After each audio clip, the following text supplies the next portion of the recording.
మరి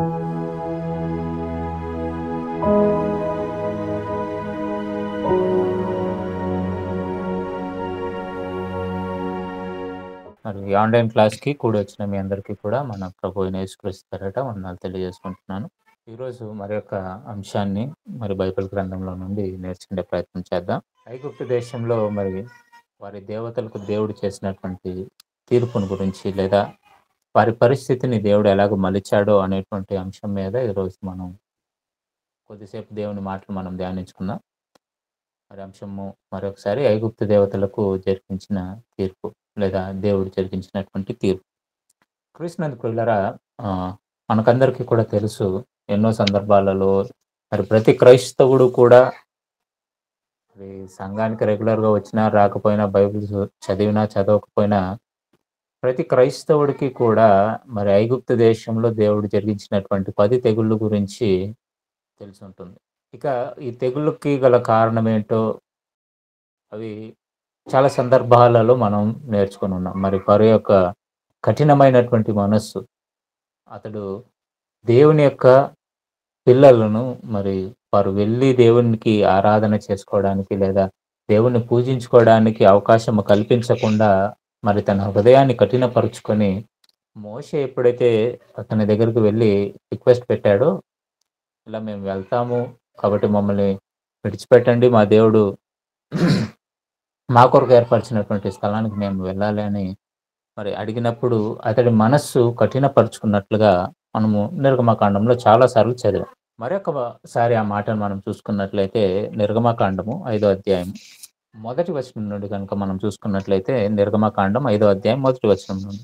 తరువాత మోషే అహరోనులు వచ్చి ఫరోను చూచి, ఇశ్రాయేలు దేవుడైన యెహోవా అరణ్యంలో నాకు ఉత్సవం చేయుటకు నా జనమును పోనిమ్మని ఆజ్ఞాపించుచున్నాడనిరి. ఫరో, నేను అతని మాట విని ఇశ్రాయేలును పోనిచ్చుటకు యెహోవా ఎవడు? నేను యెహోవాను ఎరగను, ఇశ్రాయేలును పోనివ్వనెను. అప్పుడు వారు, హెబ్రీల దేవుడు మమ్మను ఎదుర్కొనెను. సెలవైన ఎడల మేము అరణ్యంలోనికి 3 దినముల ప్రయాణమంత దూరము పోయి మా దేవుడైన యెహోవాకు బలి అర్పించెదము. లేని ఎడల ఆయన మా మీద తెగులుతోనైనను ఖడ్గముతోనైనను పడునేమో అనిరి. అందుకు ఐగుప్తు రాజు మోషే అహరోను, ఈ జనులు తమ పనులను చేయకుండా మీరేలా ఆపుచున్నారు? మీ బరువులు మోయుటకు పొండెను. మరియు ఫరో, ఇదిగో ఈ జనము ఇప్పుడు విస్తరించి ఉన్నది, వారు తమ బరువులను విడిచి తీరికగా నుండినట్లు మీరు చేయుచున్నారని వారితో అనెను. ఇక్కడ మనం చూసుకున్నట్లయితే మరి ప్రారంభంలో మోషే గారు మరి అహరోనుతో పాటు ఫరో దగ్గరకు వెళ్ళి, మరి మేము 3 దినాల ప్రయాణం చేయాలి, అరణ్యంలో మా దేవునికి ఉత్సవం జరిగించాలి అని అక్కడ వెళ్ళి ఆయన అడిగినట్లుగా రిక్వెస్ట్ చేసినట్లుగా మనం చూస్తాం. అయితే ఫరో చెప్పినటువంటి ఒక మాట ఏమంటే చాలా కఠినమైనటువంటి మాటగా మనకు కనబడుతుంది. అదేంటంటే యెహోవా ఎవడు అనే ప్రశ్నను లేవనెత్తుతున్నాడు. ఒకవేళ నేను పంపించాలి, ఇశ్రాయేలీయుల్ని పంపించాలి అని అంటే ఎవరిని బట్టి మీరు అడుగుతున్నారు? యెహోవా కొరకు అని అడుగుతున్నారు, లేదా మీ దేవుని కొరకు మీరు అడుగుతున్నారు. కాబట్టి మీ దేవుడు ఎవరు అని ప్రశ్నిస్తున్నాడు మొదటిగా. రెండోదిగా, ఇశ్రాయేలీయుల్ని నేను ఇంకా పోనివ్వను, ఆ యెహోవా ఎవరో నేను ఎరగను అని చెప్తున్నాడు. అంటే మొట్టమొదటిగా అతడు ఇస్తున్నటువంటి మాట ఏంటి, చెప్తున్నటువంటి మాట ఏంటంటే కఠినమైనటువంటి మాట, యెహోవా ఎవడు అనే ప్రశ్న ప్రశ్నిస్తున్నాడు. రెండోదిగా, యెహోవాను నేను ఎరుగను అనేటువంటి మాట ఇక్కడ స్పష్టంగా రాయబడింది ప్రియులారా. ఇక్కడ మనం ఆలోచించినట్లయితే 2 విషయాలు మనకు అర్థమవుతాయి. ఒకటి, యెహోవా మరి ఫరో యొక్క హృదయాన్ని కఠినపరిచినట్లుగా మనకి మరి 2వ అధ్యాయంలో మనం చదువుతుంటాం. అలాగే మనం 4వ అధ్యాయంలో కూడా చదువుతుంటాం. కఠినపరచబడినటువంటి మనస్సు ఎందుకు ఇచ్చాడు దేవుడు మరి ఫరో రాజుకి అని మొట్టమొదటిగా మనకు అర్థం అవ్వాలి. రెండవదిగా, మరి మా అనేక సార్లు చదివినటువంటి 10 తెగుళ్ళు మరి ఐగుప్తీయుల మీదకి దేవుడు ఎందుకు రప్పించాడు, దానికి వల్ల కారణం ఏంటి?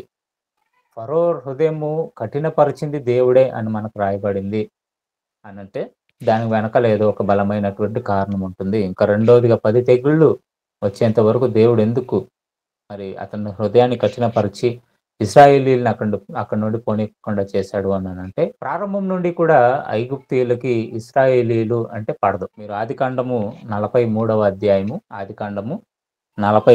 అధ్యాయము 32వ వచనాన్ని కనుక చదివితే, అతనికిని వారికిని అతనితో భోజనం చేయుచున్న ఐగుప్తీయులకును వేరువేరుగా వడ్డించిరి. ఐగుప్తులు హెబ్రీలతో కలిసి భోజనము చేయరు, అది ఐగుప్తీయులకు హేయము.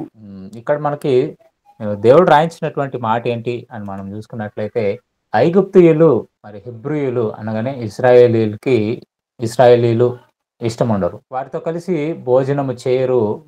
ఒకే భోజనాన్ని కూడా తినరు. ఇక్కడ యోసేపు గారు ఐగుప్తులో ఉన్న కాలంలో యోసేపుని అధికారిగా నియమించిన తరువాత తన అన్నలు ఐగుప్తుకు వచ్చి మరి ఆహారం కొరకు, ధాన్యాల కొరకు వచ్చినప్పుడు మరి వాళ్ళిద్దరికీ కూడా వేరువేరుగా వడ్డిస్తున్నట్లుగా చూస్తున్నాం. కారణం ఏంటి అనంటే ఐగుప్తీయులకి ఇశ్రాయేలీయులతో కలిసి భోజనం చేయడం హేయము అని మనకు అర్థమవుతుంది. అదే ఆదికాండం 46వ అధ్యాయంలో 32వ వచనం నుండి మనం చూసుకున్నట్లయితే, ఆ మనుషులు పశువులు గలవారు, వారు గొర్రెల కాపరులు. వారు తమ గొర్రెలను పశువులను తమకు కలిగినదంతా తీసుకుని వచ్చిరని అతనితో చెప్పుదును. గొర్రెల కాపరి అయిన ప్రతివాడు ఐగుప్తులకు హేయుడు గనుక ఫరో మిమ్మును పిలిపించి మీ వృత్తి ఏమిటని అడిగినెడల మీరు గోషేను దేశమందు కాపురముండినట్లు మా చిన్నతనం నుండి ఇది వరకు నీ దాసులమైన మేమును మా పూర్వీకులను పశువులు గలవారమై ఉన్నామని ఉత్తరమీడని చెప్పెను. ఇక్కడ కూడా మరొక సందర్భం మనం ఆలోచిస్తే, ఇక్కడ మరి ఐగుప్తీయులకి గొర్రెలను కాచుకునేవారు అని అంటే హెబ్రీయులు ఎక్కువ శాతం గొర్రెలను కాసేవారుగా ఉంటారు కాబట్టి, ఈ హెబ్రీయులు అనగానే ఇశ్రాయేలీలకి క్షమించాలి, ఐగుప్తీయులకి నచ్చదు. వాళ్ళతో కలిసి భోజనం చేయడం కానీ, వాళ్ళని వాళ్ళ ప్రదేశంలో ఉంచుకోవడం కానీ, ఇది వాళ్ళకి నచ్చనటువంటి పని. అంటే ప్రారంభం నుండి కూడా ఐగుప్తీయులు ఇశ్రాయేలీయుల్ని ఒక చిన్న చూపు చూసినట్లుగానే మనం చూస్తాం. కాకపోతే యోసేపు అక్కడికి వెళ్ళిన తర్వాత జరిగినటువంటి కొన్ని సంఘటనలను బట్టి మరి యోసేపు గారి యొక్క మరి ఆ గొప్పతనం అక్కడ చాటి చెప్పుకోవడం, దేవుడు అతనికి తోడుగా ఉండడం, అలాగే ఆ కరువు వచ్చిన కాలంలో వాళ్ళకి తోడుగా ఉండాలని దేవుడు ముందుగానే ఒక ప్రణాళికను చేసి ఐగుప్తులోనికి మరి ఇశ్రాయేలీలందరూ వచ్చేలాగానే చేశాడు. కానీ ప్రారంభంలోనే అబ్రహాముతో దేవుడు ఏమని చెప్తాడంటే, ఐగుప్తు నుండి విడిపించి కనాను దేశానికి మిమ్మల్ని నడిపిస్తాడు అనేటువంటి వాగ్దానం వాళ్ళకి ప్రారంభంలోనే ఇచ్చాడు గనుక, యోసేపు గారు చనిపోయినప్పుడు కూడా తన మరి సహోదరులందరినీ లేదా తన కుటుంబీకులందరిని కూడా పిలిపించి ఆయన చెప్పే మాట ఏంటనంటే, మీరందరూ కూడా మరి దేవుడు మరొకసారి మనల్ని దర్శించి మనల్ని అందరినీ కూడా ఇక్కడ నుండి తీసుకొని వెళతాడు బయటికి. ఇక్కడ ఐగుప్తులో మనం ఎల్లకాలం ఉండము, కానీ మనకి వాగ్దానం చేయబడినటువంటి కానాను దేశానికి లేదా పాలు తేనెలు ప్రవహించే దేశానికి మనం వెళ్తాము. కాబట్టి ఆ నిరీక్షణ మీలో ఉండాలి. తర్వాత ఎప్పుడైతే మనం ఇక్కడి నుంచి వెళ్తామో లేదా మీరందరూ కూడా ఇక్కడి నుంచి వెళ్తారో, ఒకవేళ ఆ టైంకి నేను చనిపోయినప్పుడు నా ఎముకలు ఇక్కడ ఉండనివ్వకోకుండా, నా దేహం ఇక్కడ ఉండనివ్వకోకుండా మీరు తీసుకొని వెళ్ళి అక్కడ నా పితరుల దగ్గర మీరు పాతిపెట్టాలి అని మరి వాళ్ళతో వాగ్దానం తీసుకున్నట్లుగా మనకి 50 అధ్యాయంలో మనకు కనబడుతుంది. కాబట్టి ప్రియులారా, మరి ఇశ్రాయేలీయులకి ముందుగానే తెలుసు ఏంటనంటే దేవుడు ఖచ్చితంగా ఈ ఐగుప్తు దేశంలో ఎక్కువ కాలం ఉండనివ్వడు అనేటువంటిది వాళ్ళకి తెలుసు. ఈ ఐగుప్తు దేశంలో నుండి మరి కానాను దేశానికి లేదా పాలు తేనెలు ప్రవహించే దేశానికి నడిపిస్తాడు అనేటువంటి సంగతి తెలుసు. అందుకనే మీకు 2వ అధ్యాయంలో మీరు చూస్తే వాళ్ళు ప్రార్థించినట్లుగా దేవునికి, వాళ్ళు చేస్తున్నటువంటి వెట్టి పనులను బట్టి వాళ్ళు దేవునికి ప్రార్థిస్తున్నట్లుగా మనకి కనబడుతుంది.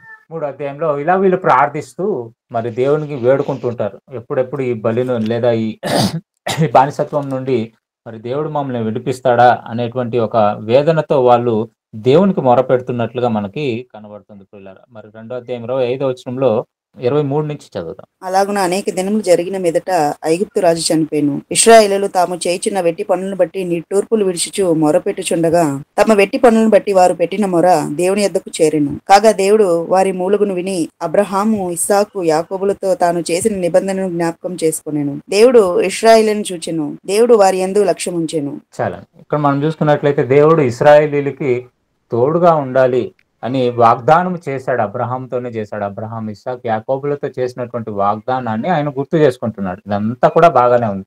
మరి దేవుడు ఎందుకు మరి ఫరో యొక్క హృదయాన్ని కఠినపరిచి మరి ఇలాంటి ఒక తెగులు వచ్చేంత వరకు ఫరోను ఆపి మరి వాళ్ళు అంతకాలం దేవుడు ఎందుకు ఇశ్రాయేలీయులు ఎప్పుడైతే మోషే, అహరోనులు వెళ్ళి ఫరోతో అడుగుతున్నారో మా ప్రజల్ని విడిచిపెట్టమని అడుగుతున్నప్పుడు ఆయన ఇంకా ఏం చేశాడనంటే వారి పనిని ఇంకా కఠినకరంగా చేశాడు. మరి ఎందుకు ఇలాంటి ఒక నిర్ణయం దేవుడు తీసుకున్నాడు అనేటువంటి మరి విషయాన్ని ఈరోజు మనం నేర్చుకునే ప్రయత్నం చేద్దాం పిల్లల. కాబట్టి 10 తెగుళ్ళ గురించి మనము ఒకసారి ఈరోజు మరొకసారి మనం నేర్చుకుందాం. 10 తెగుళ్ళు ఏంటి, మరి ఆ తెగులు రావడానికి గల కారణం ఏంటి, అదే దేవుడు మరి ఐగుప్తీయులకి తీర్చినటువంటి తీర్పుగా మనకు కనబడుతుంది. మీరు నిర్గమకాండం 12వ అధ్యాయము 12వ వచనంలో ఒక మాట దేవుడు చెప్తుంటాడు, చూద్దాం పిల్లలు. ఆ రాత్రి నేను ఐగుప్తు దేశమందు సంచరించి ఐగుప్తు దేశమందలి మనుషులలోనే గాని జంతువులలోనే గాని తొలి సంతతి అంతయు హతము చేసి ఐగుప్తు దేవతలందరికీ తీర్పు తీర్చెను. నేను యెహోవాను. మీరున్న ఇండ్ల మీద ఆ చాలా రక్తము మీకు గుర్తుగా ఉండును. ఇక్కడ మనం నేను చూసుకున్నట్లయితే ఇక్కడ దేవుడు చెప్తున్నటువంటి మాట ఏంటనంటే, ఆ రాత్రి నేను ఐగుప్తు దేశమందు సంచరించి ఐగుప్తు దేశమందు మనుషులలోనే గాని జంతువులలోనే గాని తొలి సంతతి ఎంతను హతము చేసి ఐగుప్తు దేవతలందరికీ తీర్పు తీర్చేదను అనే మాట చెప్తున్నాడు. అంటే ఇక్కడ చాలా జాగ్రత్తగా మనము ఆలోచించాల్సినటువంటి విషయం ఏంటనంటే, ఐగుప్తు దేవతలందరికీ కూడా తీర్పు తీరుస్తాను అంటున్నాడు. అక్కడ ఏమి జరుగుతుంది? సందర్భం ఏంటి? మరి ఆఖరి తెగులు 10వ తెగులు ఐగుప్తు మీదకి పంపించాడు దేవుడు. పంపించినప్పుడు మరి తొలిచూలు ఐగుప్తుకు సంబంధించినటువంటి తొలిచూలు పిల్లలు గాని, మరి పశువులలో తొలిచూలు పశువులు గాని చనిపోతాయి అని చెప్తున్నాడు. అవి చనిపోతాయి అని చెబుతూ మరి మరొక మాట ఏమంటున్నాడు అనంటే, ఐగుప్తు దేవతలందరికీ కూడా తీర్పు తీరుస్తాను దీనిని బట్టి అని చెప్తున్నాడు. ఏమండి? దేవతలకు ఎలా తీర్పైంది ఇది? మనుషులు కదా చనిపోయింది, పశువులు కదా చనిపోయింది. మరి ఇది దేవతలకు ఎలా తీర్పైంది అని, దేవతలకు ఎలా తీర్పైందో ఏమండి జరిగినటువంటి ఒక్కొక్క తెగుళ్ళని మనం చూసుకుంటూ వద్దాం.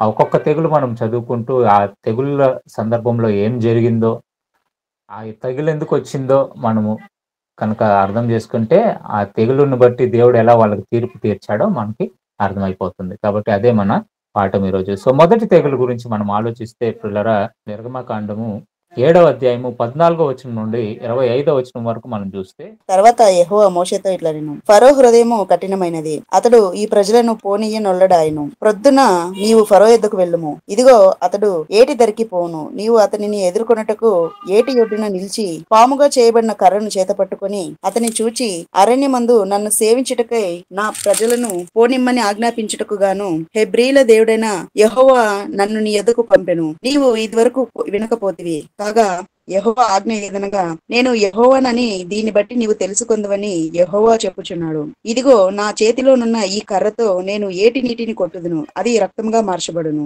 ఏటిలోని చేపలు చచ్చును, ఏరు కంపు కొట్టును.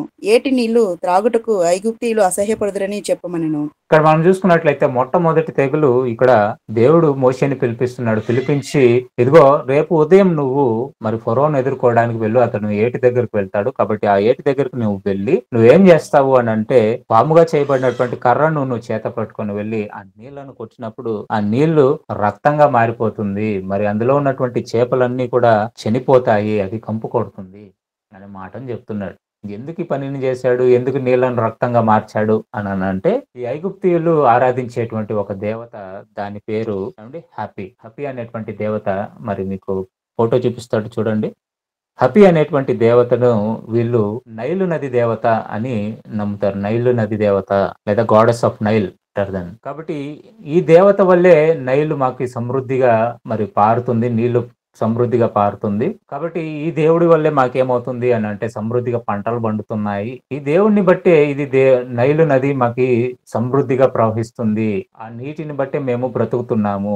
మరి ఆ నీటిలో ఉన్నటువంటి చేపలు, జలచరాశులు ఏవైతే ఉన్నాయో ఆ నీళ్ళలో అవన్నీ కూడా చక్కగా బ్రతుకుతున్నాయి అని వాళ్ళు నమ్ముతున్నారు. అంటే ఒక దేవుడు వీళ్ళకి నీళ్ళని ఇస్తున్నాడని, ఒక దేవుడు వీళ్ళకి కావాల్సినటువంటి ఆహారానికి అవసరమైనటువంటి నీటిని మరి సేకరిస్తున్నాడు లేదా సమకూరుస్తున్నాడని ఒక దేవతని వీళ్ళు పూజిస్తున్నారు పిల్లరా.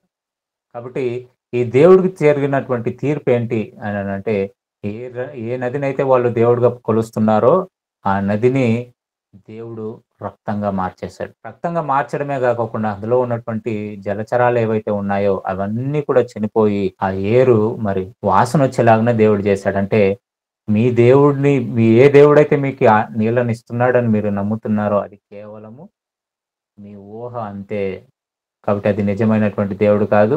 నీళ్ల మీద సర్వాధికారం కలిగినటువంటి దేవుణ్ణి నేనే అని దేవుడు అక్కడ ఐగుప్తీయులకి వారి ఎదుట మరి దేవుడు ఇలాంటి ఒక అద్భుత కార్యాన్ని చేసి చూపించి, మీరు ఏ దేవుడినైతే నమ్ముతున్నారో ఆ దేవుడు నిజమైన దేవుడు కాదు యెహోవా ఎవరు అని ప్రశ్నించాడు కదా! యెహోవా ఎవడు అని అన్నాడు ఫరో. ఏవండీ గర్వించి. యెహోవాను నేను ఎరగను అన్నవాడికి ఇప్పుడు చూపిస్తున్నాడు ఆయన ఏంటో అని. ఏ నీళ్ళనైతే నమ్ముకొని వాళ్ళు అంతకాలం బ్రతికారో, ఆ నీళ్ళను సైతం రక్తంగా మార్చేసి, నీటి మీద సర్వాధికారం కలిగినటువంటి దేవుడిని నేనే.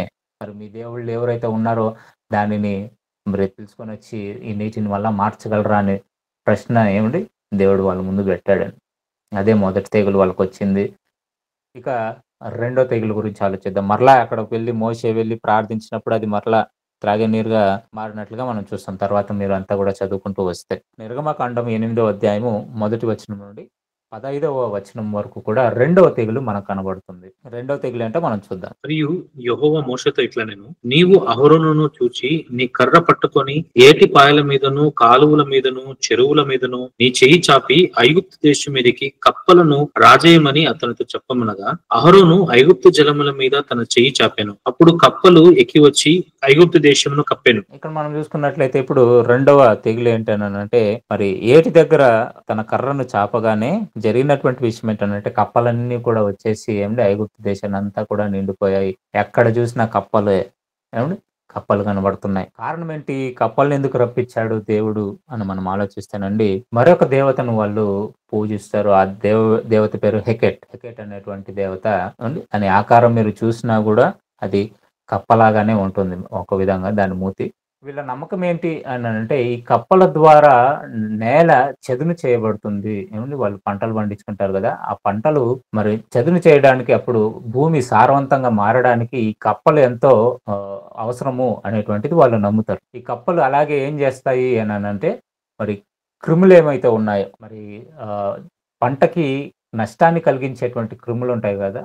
వాటిలన్నిటిని కూడా ఇవి తినేస్తుంటాయి కాబట్టి అండ్ పురుగులన్నిటిని కూడా ఇవి తినేస్తుంటాయి కప్పలు. కాబట్టి ఆ కప్పలను కూడా వీళ్ళు దేవతగా నమ్మేవాళ్ళు.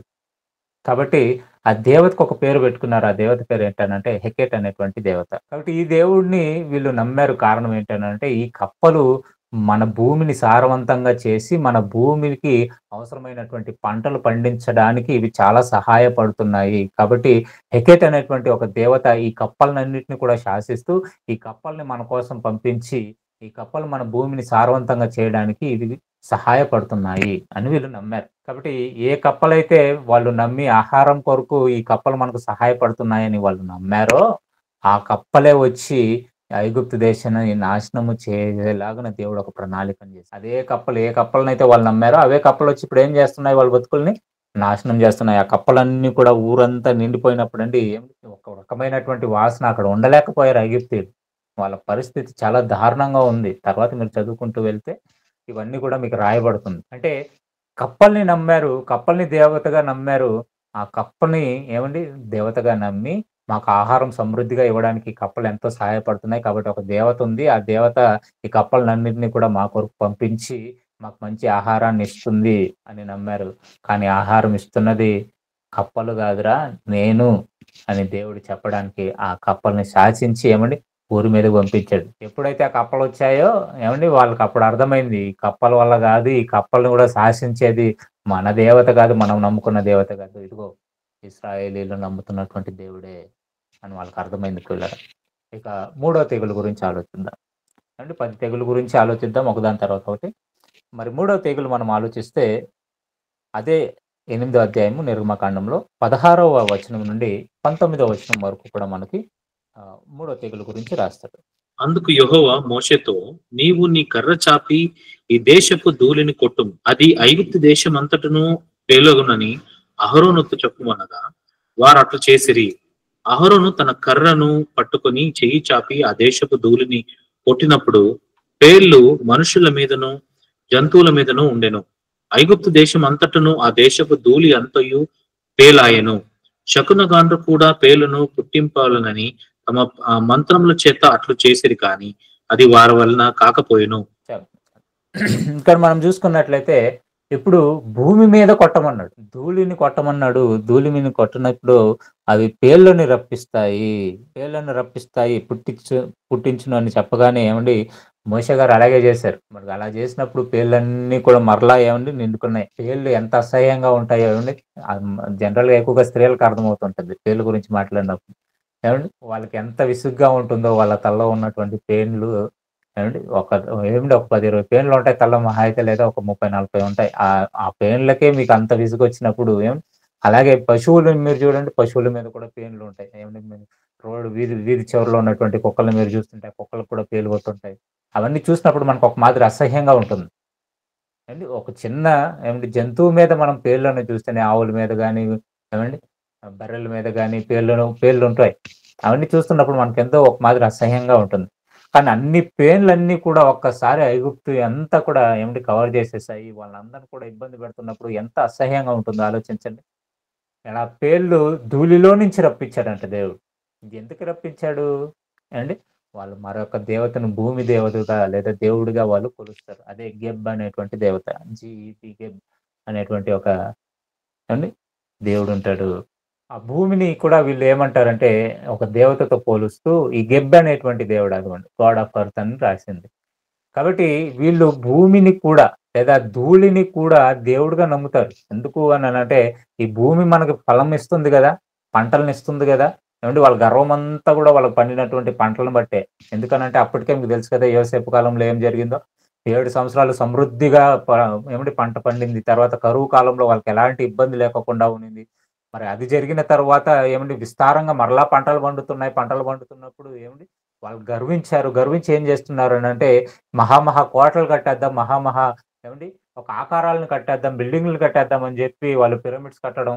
ఏమండి ఇవన్నీ కూడా వాళ్ళ గొప్పతనానికి కట్టించుకోవాలని చెప్పి వాళ్ళకొస్తున్నటువంటి ఆ సమృద్ధిని బట్టి వాళ్ళకి పుష్టిగా ఆహారం ఉంది గనుక, వాళ్ళకి కావాల్సినటువంటి ఆహారము ధాన్యాలు వాళ్ళకి బాగా పెరుగుతున్నాయి గనుక వాళ్ళకి గర్వం ఎక్కువ. ఆ గర్వాన్ని బట్టి వీళ్ళేం జేస్తున్నారు అనంటే ఇక ఐగుప్తులో ఉన్నటువంటి ఇశ్రాయేలీయుల్ని ఇబ్బంది పెట్టి గొప్ప గొప్ప వింతగా ప్రపంచంలో వింతైనటువంటి కట్టడాలను కట్టేద్దాము అని జెప్పి పిరమిడ్స్ కట్టించడం. ఒక కోటలు కట్టించుకోవడం. ఒకప్పుడు ఈజిప్ట్ కోటలంటే బలమైనటువంటి కోటలు. ఇప్పుడు కూలిపోయాయిలెండి చాలా వరకు గాని.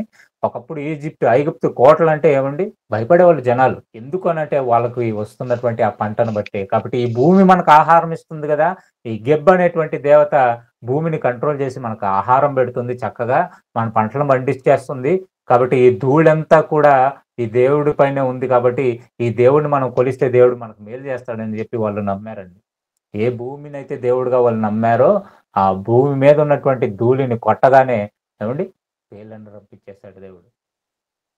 ఎప్పుడైతే ఆ భూమిలో నుండి పేర్లొచ్చేస్తున్నాయో అవి చూసి వాళ్ళు తట్టుకోలేకపోయారు. వాళ్ళ శకునగాండ్రులు కూడా చేయలేను. వీళ్ళు చేసిన ప్రతీదీ చేయాలనుకుంటున్నారు గానీ వాళ్ళ వల్ల అవ్వడం లేదు. ఎందుకు అనంటే వాళ్ళు నమ్ముతున్నటువంటి మరొక దేవుడిని బట్టి. ఈ భూమిని గెబ్ అనేటువంటి దేవత లేదా దేవుడు ఈ భూమి మీద ఉన్నాడు. ఈ భూమి మీద మనకు కావాల్సినటువంటి ఆహారాన్ని పండిస్తున్నాడు అనేటువంటి నమ్మకం వారిలో ఉంది. దాని మీద దెబ్బ కొట్టాలనుకున్నాడు దేవుడు. నిజమైనటువంటి దేవుడు ఎవరో తెలియాలి. ఈ ఫరోకి గాని, ఈ ఐగుప్తీయులకు గాని తెలియాలని చెప్పి ఆ ధూళిలో నుండి పేర్లను పుట్టించాడండి.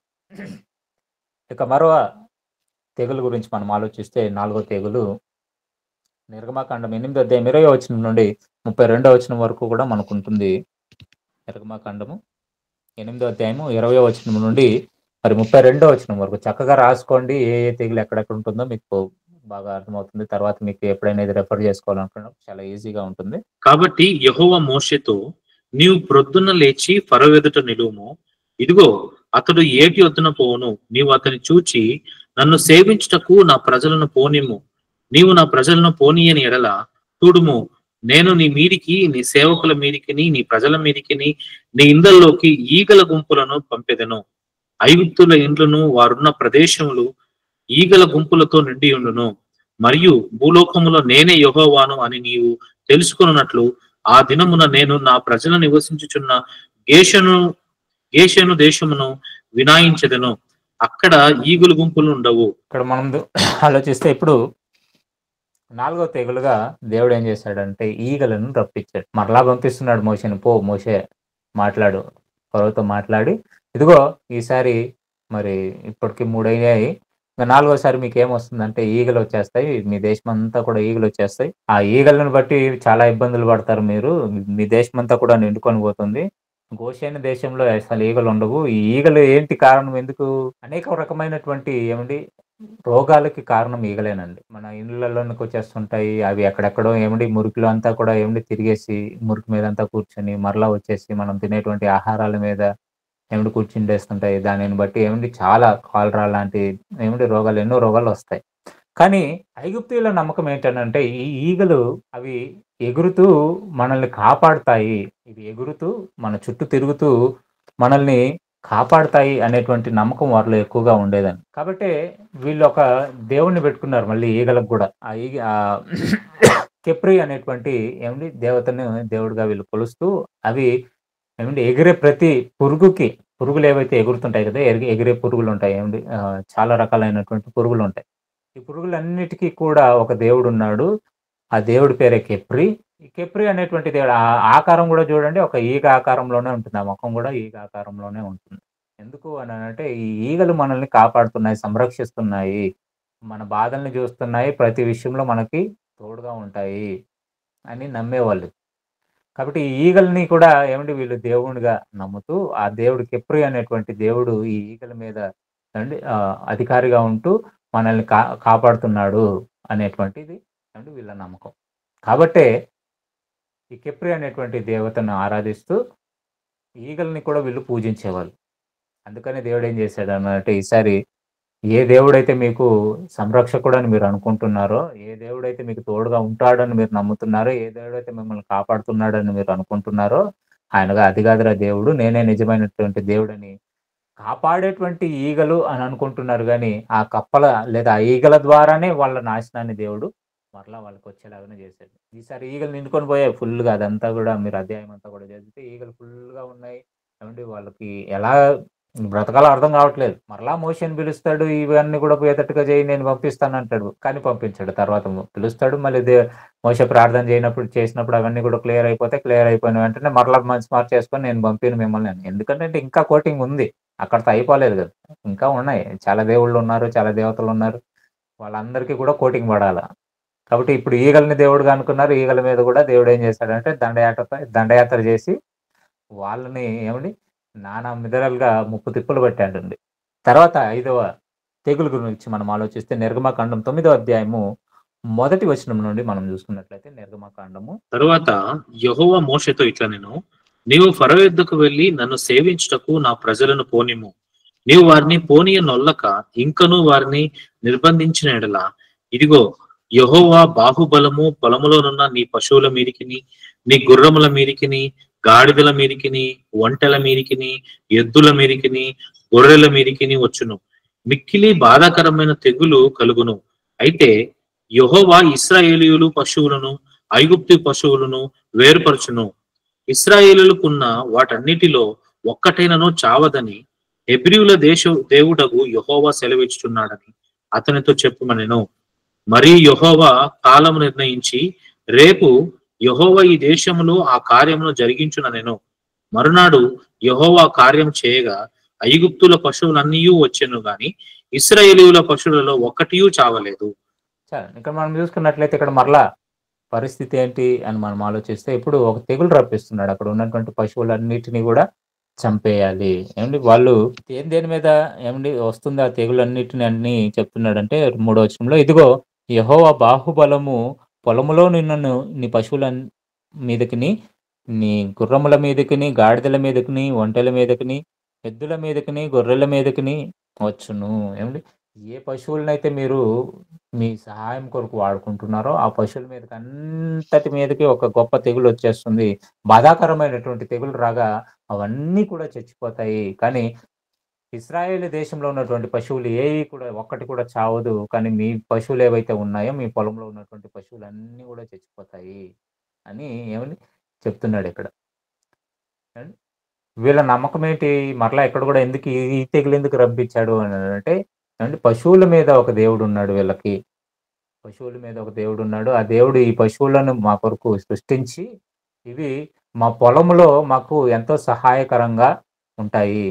ఆవులు గాని ఇవన్నీ కూడా దున్నడానికి పోయి సహాయపడతాయి. గుర్రాలు ఇంకొక విధంగా సహాయపడతాయి. గాడిదలు ఆ వస్తువులను మోయడానికి సహాయపడతాయి. ఎన్నో విధాలుగా ఈ పశువులన్నీ కూడా మాకు సహాయపడుతున్నాయి. కాబట్టి ఒక దేవుడు ఉన్నాడు మాకు, హతోర్ అనేటువంటి దేవుడు ఒకడు ఉన్నాడు.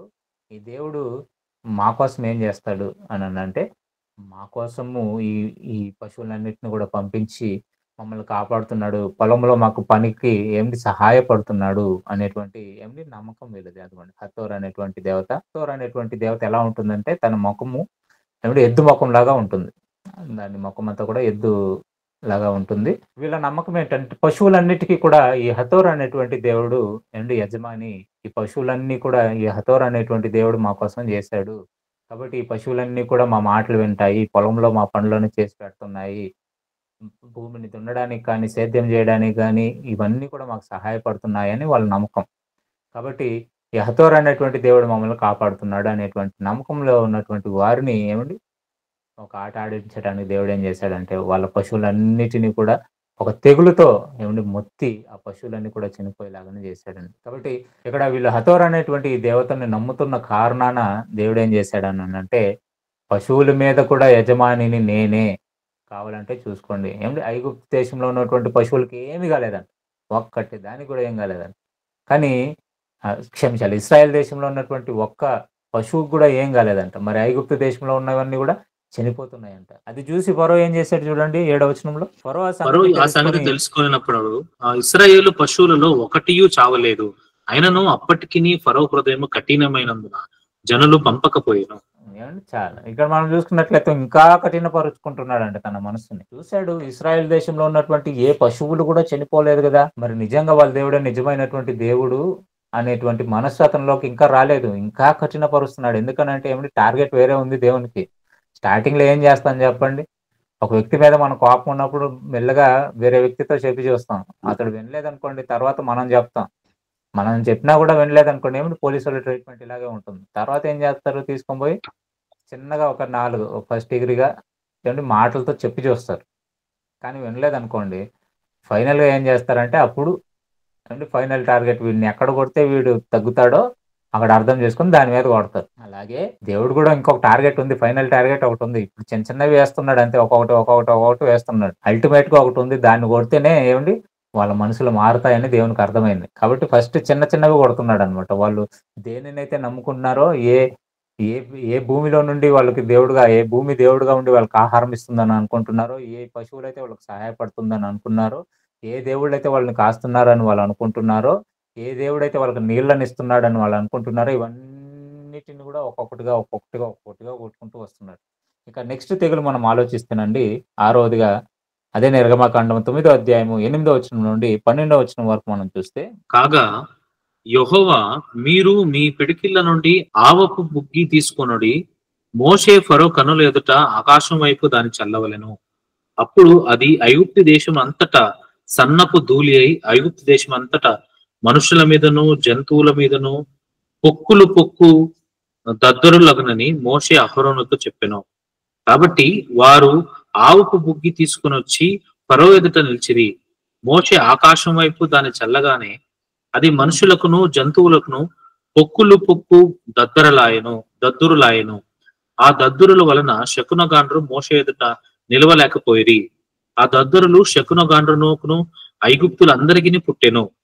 అయినను యెహోవా మోషేతో చెప్పినట్లు యెహోవా ఫరో హృదయమును కఠినపరిచెను, అతడు వారి వినకపోయాను. ఇక్కడ మనం చూసుకున్నట్లయితే ఇప్పుడు పొక్కులు వచ్చేలాగా చేశాడు. దేనిని బట్టి ఆవు బుగ్గిని తీసుకొని వచ్చి చల్లమన్నాడు. అది చల్లగానే వాళ్ళందరికీ మీద దద్దురులు వచ్చేస్తాయి, పొక్కుల రోగాలు వచ్చేస్తాయి అని దేవుడు చెప్పాడు. అలాగనే వీళ్ళు మోషే అహరోనులు అలాగే చేశారు. అలాగే చేసినప్పుడు పొక్కులు దద్దురులు వచ్చి వాళ్ళందరూ కూడా ఇబ్బంది పడుతున్నారు. ఫరోతో సహా అందరు ఇబ్బంది పడుతున్నట్లుగా మనం చూస్తాం.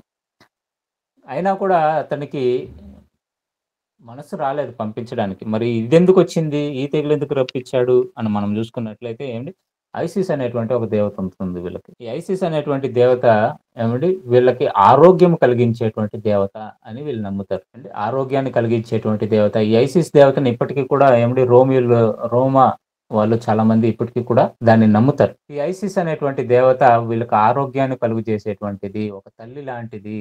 ఒక తల్లి బిడ్డని ఎలాగైతే సంరక్షిస్తుందో ఆ విధంగా సంరక్షించేటువంటి దేవత ఈ దేవత. కాబట్టి ఈ దేవత మనకి ఆరోగ్యాన్ని కలిగించేటువంటిది అని వీళ్ళు నమ్ముతున్నారు కనుక ఆ దేవత మీద ఇప్పుడు దేవుడు ఏటేశాడు, దానికి ఆరోగ్యం లేకుండా చేశాడు.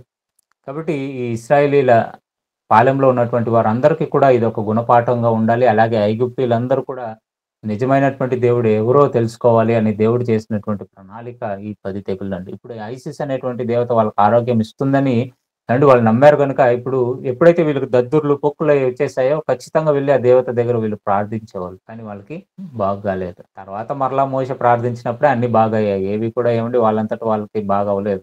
మోషే ప్రార్థించినప్పుడు అవి బాగయ్యాయి. కానీ ఫరో ఎలాంటి వాడంటే పిలిపించి నేనంతా కూడా మరి పంపించేస్తాను. మీరు మార్చుకోండి. మీ ఈ తెగులుని త్రిప్పివేయండి అని ప్రార్థించమంటాడు. ప్రార్థించగానే మరలా బాగైన తక్షణమే మరలా మనసు మార్చుకొని నేను పంపిస్తానని చెప్తుంటాడు.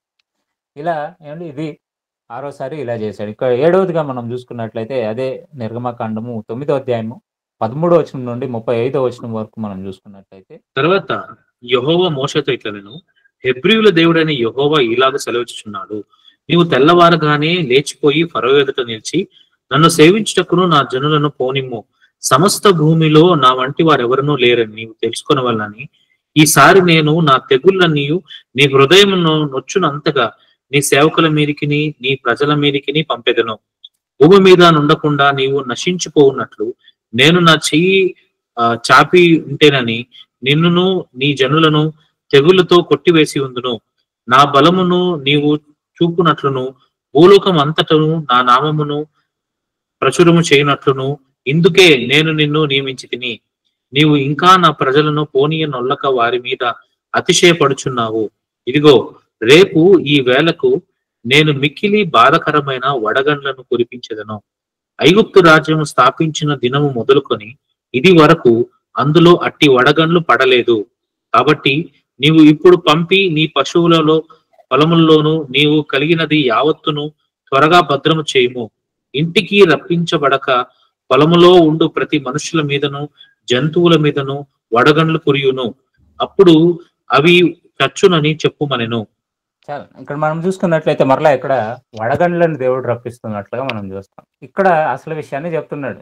ఇప్పుడు 6 అయిపోయాయి కదా, 7 దగ్గరకు వచ్చేసరికి ఇప్పుడు అసలు విషయం చెప్తున్నాడు. ఇప్పుడు నువ్వు అనుకుంటున్నావేమో నాకు ఈ ఐగుప్తు దేశం నుండి ఇశ్రాయేలీని విడిపించుకొని పోవడానికి అది చాలా చిన్న పని, కానీ నీ ద్వారా చుట్టూ దేశాలలో ఉన్నటువంటి వారందరూ కూడా నేను ఎవరో తెలుసుకోవాలి. నువ్వు అన్నావు కదా యెహోవా ఎవడని, మరి చుట్టూ ఉన్నటువంటి వారు కూడా అలాగే అనుకుంటున్నారు. నీ యొక్క రాజస్వం చూసి, నీకున్నటువంటి ప్రతి ఫలాలను బట్టి చూసి, నీకున్నటువంటి ఆ గొప్పతనాన్ని చూసి నువ్వేదో గర్వించేసేసి నేనే గొప్పవాడిని నువ్వు అనుకుంటున్నావేమో.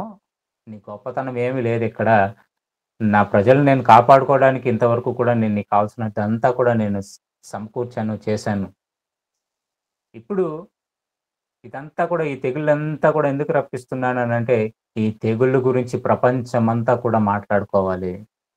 నేను ఎవరో, నా యొక్క శిక్షలు ఎలా ఉంటాయో, నా ఆలోచనలు ఎలా ఉంటాయో, నా ప్రజల పక్షాన్ని నేను ఎలా ఉంటానో అర్థం అవ్వాలి అని అంటే నిన్ను ఎన్నుకున్నాను, నీ ద్వారానే ఇవన్నీ కూడా జరిగిస్తున్నాను.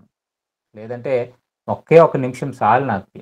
ఈ ఐగుప్తు దేశంలో ఉన్నటువంటి ప్రజలందరినీ కూడా నాశనం చేసేసి నా ప్రజల్ని బయటికి తీసుకొని వెళ్ళిపోవడం పెద్ద విషయం కాదు. కానీ ఈ తెగులు ద్వారా ఎందుకు మొత్తుతున్నాను అని అంటే, దీని ద్వారా చుట్టూ దేశాలలో, ఐగుప్తు చుట్టూ ఉన్నటువంటి దేశాలు లేదా ప్రపంచమంతా కూడా నా తీర్పులు ఎలా ఉంటాయో తెలుసుకోవాలి. నీ దేవతలకు ఇప్పటి వరకు కూడా నేను తీర్పులు తీరుస్తూ వస్తున్నాను. ఏ దేవుళ్ళైతే మీరు నమ్ముకున్నారో, ఏ దేవుళ్ళైతే మీకు తోడుగా ఉన్నారని మీరు అనుకుంటున్నారో అవన్నీ కూడా ఒట్టివే అని తీర్పులు తీరుస్తూ వచ్చాను. ఇంకా నువ్వు కఠినపరచుకోవద్దు, పంపించమని చెప్పి, ఒకవేళ నువ్వు ఇప్పటికీ మారలేదా, పంపించలేదా, ఇప్పుడు వడగండ్లతో నీ దేశాన్ని ముంచేస్తాను.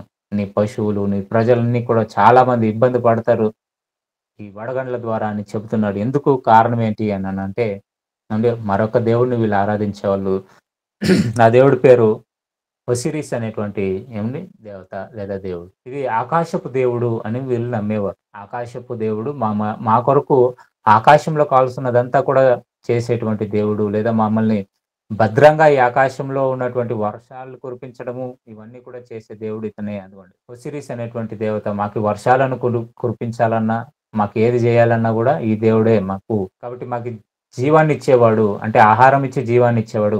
ఎందుకు అని అంటే వర్షాన్ని కురిపింపజేసేవాడు ఇతడే మా పొలాల మీద అని బలమైనటువంటి నమ్మకం వాళ్ళకు ఉండేదండి. కానీ ఈసారి వర్షం కాదు కదా, ఏకంగా దేవుడు ఏం చేశాడు, వడగండ్లు పడేలాగా చేశాడు. ఆ వడగండ్లు కురిపించింది నేనే, మీరు నాశనం అవుతారు, ఇప్పుడు మీ ఓసిరిస్ దేవుడు ఎవడైతే ఉన్నాడో వాడిని రమ్మను, ఇవి ఆపమని చూద్దాము అనేటువంటిదే ఛాలెంజ్ అండి. దేవుడు మనకు ఏమిటి వివరంగా కనుక రాసి ఉంటేనండి ఈ బైబిల్లో ఇవన్నీ కూడా ఏమండి, చాలా విషయాలు, చాలా భయము మనకు వచ్చేదండి. చాలా విషయాలు తెలుసుకునే వాళ్ళం, చాలా భయం వచ్చేది. కాకపోతే దేవుడు మనకేంటనంటే పెట్టి ఏం చేశాడంటే, మీరే పరిశోధించి తెలుసుకోమన్నాడు కాబట్టి ఏమండి, ప్రతి విషయాన్ని పరిశోధించి తెలుసుకోవాల్సొస్తుంది. కానీ దేవుడు ఒకవేళ అన్ని విషయాలు గనుక అక్కడే రాయించాడనుకోండి, ఒకవేళ బుక్కే సరిపోదనుకుంటాను. మనం చదవలేం, మన జీవితకాలం సరిపోదు. కానీ పరిశోధన చేయడానికి మన జీవితకాలం సరిపోతుంది. కాబట్టి ఈ పరిశోధనలో తేలింది ఏంటి అనంటే, ఈ ఒసిరిస్ దేవత వీళ్ళకి ఆహారం కొరకు వర్షాన్ని కురిపించే దేవుడు అని వీళ్ళు నమ్మారు. కానీ దేవుడేం చేశాడంటే, ఏకంగా వడగండ్లనే వాళ్ళ మీద కురిపింపజేసి, ఆకాశం నా వశంలో ఉన్నదని ఏమంటే ఐగుప్తీయులకు తెలియపరిచాడు. ఇంకా నువ్వు కఠినపరుచుకున్నావంటే ఇంకా చాలా దారుణమైనటువంటి పరిస్థితి ఉంటుందని దేవుడేమని చెప్పకనే చెప్పాడు ఫరోకి. అయినా కూడా అతను మాట వినకుండా ఇంకా కఠినపరుచుకున్నాడు. తర్వాత ఏం జరిగిందో మనం చూసుకున్నట్లయితే ఏంటి, 8వ తెగులు గురించి మనం ఆలోచించినప్పుడు నిర్గమకాండం 10వ అధ్యాయము మొదటి వచనం నుండి 20వ వచనం వరకు కూడా రాయబడుతుంది.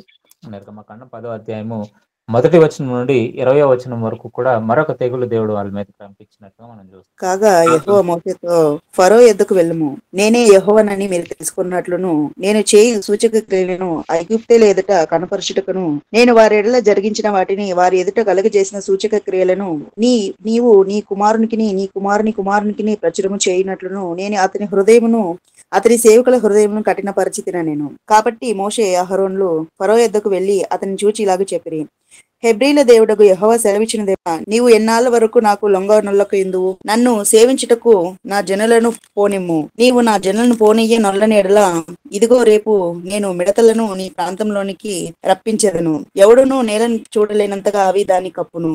తప్పించుకొనిన శేషమును అనగా వడగండ్ల దెబ్బను తప్పించుకొనిన మిగిలిన దానిని అవి తినివేయును. పొలములో మొలచిన ప్రతి చెట్టును తినును. మరియు అవి నీ ఇండ్లలోను నీ సేవకులందరి ఇళ్లలోను ఐగుప్తులందరి ఇండ్లలోను నిండిపోవును. నీ పితరులు గాని నీ పితామహులు గాని ఈ దేశంలో నుండిన నాటి నుండి నేటి వరకు అట్టి వాటిని చూడలేదని చెప్పి ఫరో ఎదుటి నుండి బయలు వెళ్ళాను. ఇక్కడ చూసుకున్నట్లయితే ఇప్పుడు మిడతలను పంపించి మీ ఆహార ధాన్యాలు ఏవైతే ఉన్నాయో, మీ పంటలు ఏవైతే ఉన్నాయో వాటిలన్నిటినీ కూడా ఈ మిడతలు వచ్చి నాశనం చేసేస్తాయి. వడగండ్లు కురిపించినప్పుడు చాలా వరకు ఈ ఆహారము లేదా ఈ పంటలన్నీ కూడా నాశనం అయ్యాయి. కానీ ఇంకా కొన్ని శేషం మిగిలి ఉంటుంది కదా, ఆ శేషంని ఇప్పుడు ఏం చేస్తానంటే మీ మిడతలను పంపించి మిడతల ద్వారా అవన్నీ కూడా తినేలాగా చేసేస్తాను. ఈ మిడతలు ఎలా ఉంటాయంటే భూమిని అంతా కూడా నింపేసి ఉంటాయి. ఇంకా మీకు ఏమి కనబడదు. మీరు ఎటు చూసినా మిడతలే. కాలు ఇంట్లో నుండి అడుగు బయట తీసి పెట్టాలన్నా కూడా అండి దారి పొడవునా అంతా కూడా మిడతలే. మీరు ఎక్కడికి వెళ్ళలేరు. ఆ మిడతలన్నీ కూడా వచ్చి ఏం చేస్తాయంటే మీ ఆహారం ఏదైతే ఉందో, మీ పొలాలు ఏవైతే ఉన్నాయో, చెట్లు ఏవైతే ఉన్నాయో వాటిలన్నిటిని కూడా నాశనం చేసేస్తుంది అని చెప్పాడండి. ఎందుకు చెప్పాడు అండి? మరొక దేవుడిని వీళ్ళు కొలిచేవారు. ఆ దేవుడి పేరే నేపేర్ అనేటువంటి దేవుడు. నేపేర్ అనేటువంటి దేవత. ఆ దేవతను వీళ్ళు ఎందుకు నమ్మారు? సెత్ అనేటువంటి దేవత కూడా ఉంటుంది. కానీ నేపేర్ అనేటువంటిది ప్రాముఖ్యమైనటువంటి దేవత. ఈ నేపేరుని ఎందుకు వీళ్ళు నమ్మారు అని అంటే, అవి ఆహారాన్ని మన కొరకు అందించేటువంటి దేవుడు లేదా దేవత అని వాళ్ళు నమ్మేవాళ్ళు. గాడ్ ఆఫ్ గ్రెయిన్ అని రాయబడింది. అంటే వీళ్ళ నమ్మకం ఏంటనంటే ఈ దేవుడు లేదా ఈ దేవత మన కొరకు ఆహారాన్ని సిద్ధపరిచేది, పొలాలలో ఆహారాన్ని సిద్ధపరిచేటువంటి దేవత లేదా దేవుడు అని వీళ్ళు నమ్మేవాళ్ళు. కాబట్టి ఏ పొలాన్ని అయితే వీళ్ళు నమ్ముకొని ఉన్నారో, ఏ ఆహార ధాన్యాలను వీళ్ళు నమ్ముకొని ఉన్నారో, ఇప్పుడు మిడతలన్నిటిని కూడా దేవుడు పంపించి వాటిని నాశనం చేసేస్తున్నాడు. కాబట్టి మీ దేవుడు ఎవరైతే ఉన్నాడో అతను వచ్చి ఈ పొలాలను ఏదిటిని కూడా కాపాడలేడు. ఏ ఆహారాన్ని చూసి మీరు విచ్చలవిడిగా ఎగిరారో ఆ ఆహారమే లేకుండా చేస్తాను. దీనిని బట్టి ఇప్పుడు నువ్వేం చేస్తావు? పర్వతం ఏమని చెప్పారు? నువ్వు నీ పిల్లలకి అలాగే వారి వారి పిల్లలకి తర్వాత తరము వారికి అందరికీ కూడా చెప్పుకోవడానికి ఇది బాగా పనికొస్తుంది. నేనెవరో అర్థమవుతుంది. నువ్వు ఒక్కడవే నేనెవరో తెలియదని చెప్పావు. కానీ ఇప్పుడు పరిస్థితి ఏంటనంటే నువ్వు కాదు కదా, నీకు పుట్టినటువంటి పిల్లలు, వారి తర్వాత వచ్చేటువంటి తరం వారు, వారి తర్వాత వచ్చేటువంటి తరం వారు అందరూ కూడా నేనెవరో గుర్తుపెట్టుకుంటారు. కాబట్టి ఈ పరిస్థితి నీకు రప్పిస్తున్నానని చెప్పి ముందుగానే చెప్పి ఏమంటే కొడుతున్నాడు దేవుడు. మిడతలన్నీ కూడా వచ్చేసాయి. వాళ్ళ ఆహారం అంతటిని కూడా పొలాలన్నిటిని కూడా నాశనం చేసేసాయి. ఇప్పుడు ఐగుప్తీయులలో ఏమండి ఒక అలజడి మొదలైంది. ఇలాగైపోతే ఎలా? ఇంక మనకు తిండి ఉండదు, నీళ్ళు ఉండదు, ఏమీ ఉండదు. ఇలాగైతే ఎలా అని జెప్పేసి ఏమండి సలహా ఇస్తారు ఫరోకి పంపించమని. అయినా కూడా ఫరో ఏమండి కఠినంగానే ఉంటాడు. ఇక నెక్స్ట్ తెగులు ఏది మనం చూసుకున్నట్లయితే 9వ తెగులు మరి 10వ అధ్యాయము 21వ వచనం నుండి 29వ వచనం వరకు చూద్దాం. అందుకు యెహోవా మోషేతో, ఆకాశం వైపు నీ చెయ్యి చాపుము, ఐగుప్తు దేశం మీద చీకటి, చేతికి తెలియనంత చిక్కని చీకటి కమ్మున నేను. మోషే ఆకాశం వైపు తన చెయ్యి ఎత్తినప్పుడు ఐగుప్తు దేశం అంతయు 3 దినములు గాఢాంధకారమాయెను. ఇక్కడ మనం చూసుకున్నట్లయితే ఇప్పుడు 9వ తెగులుగా ఏం చేస్తున్నాడంటే ఐగుప్తు మీద మరి గాఢాంధకారం ఏమండి అస్సలు ఏమండి మనకి ఒక్కొక్కసారి చీకటి ఉన్నప్పుడు కొంత చందమామ అలా ఉన్నప్పుడు లేదా చిన్న చిన్న లైట్లు కనపడడం కాస్త కోస్త మనకి ఆ చీకట్లో కనబడుతుంది. కానీ ఎంత చిక్కగా చేశాడంటే కనీసం నీ చెయ్యి కూడా కనబడదంట. అంత చీకటి. నీ చెయ్యే నీకు కనబడనంత చీకటి చేశాడు దేవుడు. అది ఎన్ని రోజులు ఉంది ఐగుప్తు మీద అంటే 3 రోజుల వరకు కూడా ఆ చీకటి కమ్ముకొని ఉందంట. మరి ఎందుకు చీకటిని రంపించాడు అని మనం ఆలోచిస్తుంటే ఏం పగులు కూడా చీకటే, రాత్రి చీకటి అనుకున్నారు. మళ్ళీ రాత్రింబగళ్ళు 3 రాత్రింబగళ్ళు చీకటే. పొగులు కూడా చీకటే. సూర్యుడు కనపడటం లేదు వాళ్ళకసల. మళ్ళీ ఎట్టుపోయి రాత్రి ఎలాగో చీకటి ఉంటుంది కాబట్టి చీకటి ఉంటుందండి. రాత్రి చీకటే కదా అని అనుకోకండి. పగులు కూడా చీకటిగానే ఉందట. 3 రోజులు అలా చీకటి కమ్ముకొని ఉంది. ఎందుకు కమ్ముకొని ఉంది అని మనం చూసుకున్నట్లయితే చాలా ప్రాముఖ్యమైనటువంటి దేవుణ్ణి వీళ్ళు ఆరాధించే వాళ్ళు ఏంటి ఇప్పుడు పెద్ద పెద్ద వాళ్ళని కొడుతున్నాడు ఇప్పుడు. చూద్దాం. రా అనేటువంటి లేదా రే అనేటువంటి ఒక దేవత అండి వీళ్ళు పూజించేవాళ్ళు. అది సూర్యదేవుడు అని వీళ్ళు నమ్ముతారు. సూర్యుడిని కూడా వీళ్ళు దేవుడుగా కొలుస్తారు. దానికి పేరేం పెట్టారంటే మనం సూర్యుడు అంటున్నాం గానీ వాళ్ళు రే అని పిలిచేవాళ్ళు అన్నమాట. కాబట్టి అది సూర్యదేవుడు అని వాళ్ళు నమ్మేవారు. చూడండి తల మీద సూర్యుడు ఉంటుంది. అది బొమ్మ యాక్చువల్లీ. కాబట్టి వీళ్ళ నమ్మకం ఏంటి అని అంటే సూర్యుడు కూడా మాకు దేవుడే. సూర్యుడు మమ్మల్ని కాపాడతాడు. పొద్దున్న వెలుతురు ఇస్తాడు. రాత్రి చీకటి ఇస్తాడు. దీని తర్వాత ఏమంటే ఈ రే అనేటువంటి దేవుడికి సహాయకుడుగా మరొక దేవుడు మీకు ఆల్రెడీ చూశారు కదా మీరు ఓసిరిస్ అనేటువంటి దేవతను మీరు చూసి ఈ దేవత వీళ్ళు నమ్మేది ఏంటి అని అంటే ఈ రా అనేటువంటి లేదా రే అనేటువంటి ఈ దేవుడే సూర్యుడు. ఈ ఒరిసిస్ ఏం చేసేవాడు అంటే ఓసిరిస్ అనేటువంటి దేవుడు ఏం చేస్తాడు అని అంటే మీకు పొద్దున్నే ఏమండి సూర్యుడు కదులుతున్నట్టుగా మీకు కనబడుతుంది. ఉదయాన్నే ఒక దగ్గర ఏమండి పూర్వపు తట్టు ప్రారంభమై దక్షిణపు తట్టు అది దిగుతున్నట్లుగా మనం చూస్తాం. ఈస్ట్ నుంచి ప్రారంభమై వెస్ట్ నుంచి దేవత మనం చూస్తుంటాం. కాబట్టి ఈ ఒసిరిస్ అనేటువంటి దేవత ఏం చేస్తుందంటే ఈ సూర్యుడిని నెట్టుతుంది. తన స్థానం నుండి దానిని ఏమిటి నెట్టుతుంది, తోస్తుంది. కాబట్టి సూర్యుడు తన స్థానాన్ని మార్చుకుంటూ మనకి ఉదయం సాయంత్రం అవుతుంది. కాబట్టి దానికి కారణం ఎవరు అంటే ఒసిరిస్ దేవత. ఈ రే అనేటువంటి దేవుడు ఎవరు అంటే మనకి సూర్యుడు. ఈ రే అనేటువంటి దేవుడు సూర్యుడు. అలాగే ఈ ఒసిరిస్ అనేటువంటి దేవత ఏం చేస్తుందంటే ఈ సూర్యుడిని తన స్థానంలో నుండి దాన్ని తోస్తుంది అని వీళ్ళు నమ్మేవారు. కాబట్టి ఇప్పుడు ఈ రే అనేటువంటి దేవుడిని వీళ్ళు కొలుస్తున్నారు లేదా సూర్యుడిని కొలుస్తున్నారు. కాబట్టి ఈ సూర్యుడి మీద అధికారి ఎవరు అని అంటే దాని మీద అధికారిని కూడా నేనే. సూర్యుడు మీకు కాంతిని ఇవ్వాలి అని అంటే అది నా మాటను బట్టి అది జరుగుతుంది. నేను లేకపోతే సూర్యుడు తన కాంతిని ఇవ్వడు అని దేవుడు ఏమిటి ఐగుప్తులకి స్పష్టంగా తెలియపరచాడు. ఆ సూర్యుడు తన కాంతిని ఇవ్వాలి అని అంటే దానికి ఆజ్ఞాపించింది నేను. నా ఆజ్ఞను వింటుంది అది. ఎవరో దేవుడు అనుకోకండి. ఏదో దేవుడిని నమ్మేస్తున్నారు. ఆ దేవుడు ఏదో మీకు ఏమిటి కాంతిని ఇస్తున్నాడు అని అనుకోకండి. కాబట్టి ఏం చేశాడంటే 3 రోజులు చీకటి కమ్మేసిందని. 3 రోజులు అసలు పక్కన వ్యక్తి ఎవరున్నారో అర్థం కావడం లేదు. తన చెయ్యే తనకు కనిపించడం లేదు. తనలో ఉన్నటువంటి తెలుపే తనకు కనిపించడం లేదంటే ఏమిటి ఎంత చీకటిగా ఉందో ఆలోచించండి. కనీసం పక్కకు వెళ్ళాలన్నా ఎక్కడికన్నా బయటకు వెళ్ళాలన్నా ఏమి చేయలేనటువంటి ఒక పరిస్థితిలో ఏమిటి 3 రోజులు ఉన్నారు వాళ్ళు. అంత చీకటి కమ్మేసింది. వాళ్ళకి అర్థమైపోయింది ఈ సూర్యుడి మీద కూడా అధికారి వాళ్ళ దేవుడేరా, మనం నమ్మేటువంటి దేవుడు కాదు అని వాళ్ళకి అర్థమైంది పిల్లరా. ఇక ఇప్పుడు కాస్త ఫరోకి ఏమవుతుందని అంటే మార్పు వస్తుంది. కానీ వాడి భయం ఏంటి అని అంటే వీళ్ళని నేను పంపించేస్తానంటే ఇప్పుడు మనం కడుతున్నటువంటి ఈ మహా కట్టడాలు ఏవైతే ఉన్నాయో వాటిని ఎవరు కడతారు? అప్పటి వరకు ఇశ్రాయేలీని నేను వాడుకున్నాను చక్కగా. కాబట్టి ఇశ్రాయేలీని బానిసలుగా పెట్టుకొని ఇవన్నీ కూడా కట్టించుకున్నాను. ఇప్పుడు వాళ్ళు వెళ్ళిపోయారంటే ఇప్పుడు మన దేశంలో ఉన్నటువంటి ప్రజలనే నేను ఇప్పుడు ఏం చేయాలి, వాడుకొని వీటిని కట్టాలి. వాళ్ళైతే మనకు ఫ్రీగా ఉన్నారు. మన ప్రజలను మనం పని చేయించాలని అంటే చాలా ఇబ్బందులు పడాలి అని వాడికి అర్థమైందండి. కాబట్టి వాడు ఏం చేస్తున్నాడంటే వదలకూడదు వీళ్ళు పోయారంటే పని చేసేవాళ్ళు లేరు అనేటువంటిది వాడి మైండ్ లో ఉండిపోయింది. కాబట్టి ఇప్పుడు లాస్ట్ గా ఇంకా దేవుడు ఏం చేశాడని అంటే ఒక్కడిని కొట్టేస్తే చాలు వీళ్ళు పడిపోతారని అర్థమైపోయి ఏమండి ఒక్కడిని కొట్టాడండి. ఇప్పుడు ఆ తెగులు గురించి మనం చూసుకున్నట్లయితే నిర్గమకాండము 11వ అధ్యాయం నుండి మనం చూసుకున్నట్లయితే లేదా 12వ అధ్యాయం మొదటి వచనం నుండి చూద్దాం. 12వ అధ్యాయం మొదటి వచనం. మోషే అహరోనులు ఐగుప్తు దేశంలో ఉండగా యెహోవా వారితో ఇలాగ సెలవిచ్చెను. నెలలో ఈ నెల మీకు మొదటిది, ఇది మీ సంవత్సరమునకు మొదటి నెల. మీరు ఇశ్రాయేలు సర్వ సమాజంతో ఈ నెల దశమి నాడు వారు తమ తమ కుటుంబంలో లెక్క చొప్పున ఒక్కొక్కడు గొర్రె పిల్లనైనను మేక పిల్లనైనను అనగా ప్రతి ఇంటికి ఒక గొర్రె పిల్లనైనను ఒక మేక పిల్లనైనను తీసుకునవలెను. ఆ పిల్లను తినుటకు ఒక కుటుంబము చాలకపోయిన ఎడల వాడును వాని పొరుగు వాడును తమ లెక్క చొప్పున దాన్ని తీసుకొనవలెను. ఆ గొర్రె పిల్లను భుజించుటకు 12వ ప్రతి వచనం వాని చూద్దామమ్మ. అదంతా చదవడానికి సమయం ఇవ్వబడదు. 12వ వచనం చూసాను. ఆ రాత్రి నేను ఐగుప్తు దేశమందు సంచరించి ఐగుప్తు దేశమందులి మనుషులలోనే గాని జంతువులలోనే గాని తొలి సంతతి అంతయు హతము చేసి ఐగుప్తు దేవతలందరికీ తీర్పు తీర్చెదను. నేను యెహోవాను. ఇక్కడ మనం చూసుకున్నట్లయితే ఇప్పుడు ఏమంటే 9 మందికి అయింది కోటింగ్. ఇంకా కొంతమంది ఉన్నారు. కానీ ఒక్కొక్కరిని చూసుకుంటూ వెళ్ళిపోతుంటే అవదండి. సుమారుగా ఇంచుమించుగా ఐగుప్తు దేవుళ్ళు ఎంతమంది ఉన్నారంటే 30 మంది ఉన్నారు ఆ కాలానికి. కాబట్టి ఇక అందరిని కొట్టడం కాదు, కానీ ఎవడైతే పితామహుడు ఉన్నాడో లేదా ఎవడైతే పెద్దోడు ఉన్నాడో వాడు కొడితే చాలు అనుకున్నాడు. కాబట్టి ఇప్పుడు ఏం చేశాడనంటే ఐగుప్తు దేశమందలి తొలిచూలు పిల్లలు ఎవరైతే ఉన్నారో, అంటే మొట్టమొదటిగా పుట్టినటువంటి బిడ్డలు ఎవరైతే ఉన్నారో వాళ్ళని హతం చేయాలి. అలాగే పశువు సంపద ఏదైతే ఉందో, ఈ పశువులలో తొలిచూలు సంపద ఏదైతే ఉందో వాటిని హతం చేయాలి. అంటే ఫస్ట్ బోర్న్ ఏదైతే ఉందో వాటిని మనం తీసేస్తే ఇక వీళ్ళు అర్థమైపోతుంది నేనే దేవుడు అని. అంటే వీళ్ళు అక్కడ చెప్తున్న మాట ఏంటి, నేనే యెహోవాను. రెండోది ఏంటి, ఇక ఇప్పుడు ఒక్కొక్క దేవుడికి మాత్రమే నేను తీర్పు తీర్చాను.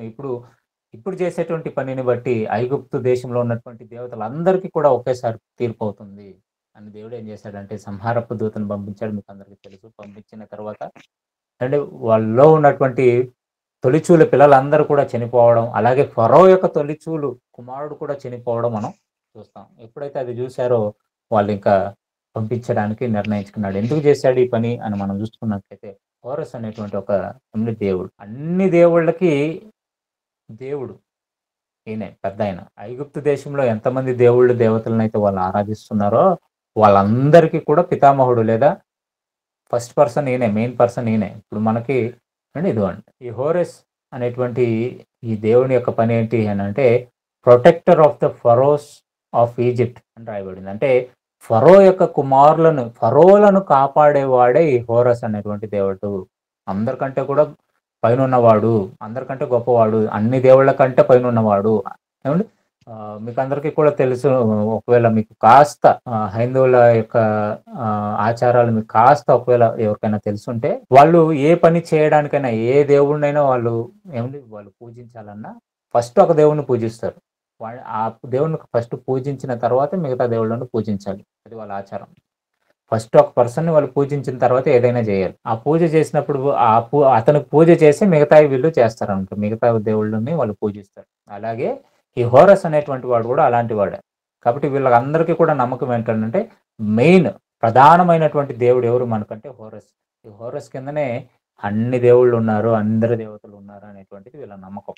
కాబట్టి ఈ హోరస్ ఏం చేస్తాడు అని అంటే ప్రధానంగా ఫరోలను కాపాడేవాడు ఈ హోరస్సే అని నమ్మేవాళ్ళు. కనుక ఇప్పుడు ఏం చేస్తాడు, ఇప్పుడు ఫరో యొక్క మొదటి కుమారుని దేవుడు లేపేశాడు. అంటే అల్టిమేట్ దేవుడిని కొట్టాడు. ఇప్పుడు అల్టిమేట్ దేవుడికి తీర్పు తీర్చాడు. ఏ దేవుడికైతే తీర్పు తీరిస్తే అందరు పడిపోతారో అర్థమైంది. హోరస్ను కొట్టాడు, అయిపోయిందండి. ఇప్పుడు వాడికి భయం వచ్చేసింది ఫరోకి. నా కుమారుడు కూడా చనిపోయాడు అని అంటే మనం నమ్ముకున్నటువంటి ఏ దేవుళ్ళు కానీ, మనతో ఉన్నటువంటి ఏ శకునం గాండ్రము కానీ, ఎవరు మాంత్రికులు ఎవరైతే మనతో ఉన్నారో వీళ్ళు ఎవరికి కూడా సాటి లేనటువంటి దేవుడు ఆ దేవుడు. ఎవడు అని ప్రశ్నించాడు, సాటి లేని దేవుడుగా తెలుసుకున్నాడు. ఎందుకు తీర్పు తీర్చాడు అని అంటే వాళ్ళ దేవుళ్ళు, వాళ్ళు నమ్ముకుంటున్నటువంటి దేవుళ్ళు నిజమైనటువంటి వారు కాదు అని వాళ్ళకి అర్థం చేసేలాగిన దేవుడు ఈ 10 తెగుళ్ళు రప్పించాడు. 10 తెగుళ్ళతో దేవుడికి అవసరం లేదండి. 10 తెగుళ్ళు లేకోకుండా ధారాళంగా ఇశ్రాయేలీని ఎప్పుడో అతను బయట తీసుకొని వెళ్ళొచ్చు. కానీ అలా తీసుకొని వెళ్లకుండా ఐగుప్తీయులకి ఒక పాఠం నేర్పించాడు. నిజమైనటువంటి దేవుడు ఎవరో వారి తర్వాత తరాలు వాళ్ళందరూ కూడా తెలుసుకునేలాగా మాట్లాడుకునేలాగా చేశాడు. అదే కదా చెప్పాడు ఫరోకి. ఏమని చెప్పాడు, నీవు ప్రశ్నించావు నేను ఎవరని, కానీ నా గురించి నువ్వు మాట్లాడుకుంటావు, నీ కుమారునికి చెప్తావు, నీ కుమారుడు వాడి కుమారుడికి చెప్పుకుంటాడు, వాడి కుమారుడు వాడి కుమారుడికి చెప్పుకుంటాడు. ఇలా తరతరాలు చెప్పుకుంటారు నా గురించి. ఐగుప్తుకి ఇలాంటి తీర్పు తీర్చాడు, ఆయనే నిజమైనటువంటి దేవుడని మీరు తెలుసుకుంటారు. ఇక ఒక పక్క అంటే ఇశ్రాయేలీల పరిస్థితిని కూడా మనం ఆలోచించినప్పుడు వీరు అంతకాలము అంటే ఐగుప్తు దేశంలో ఉన్నారు. ఇప్పుడు వీళ్ళకి కూడా కోటింగ్ పడాలి. అంటే వీళ్ళేం తక్కువైన వాళ్ళు కాదు. వీళ్ళేం ఉత్తములు అనుకోకండి. వీళ్ళు కూడా ఎలాంటి వారు? వారి దేవుళ్ళని నమ్ముకున్న వాళ్ళే.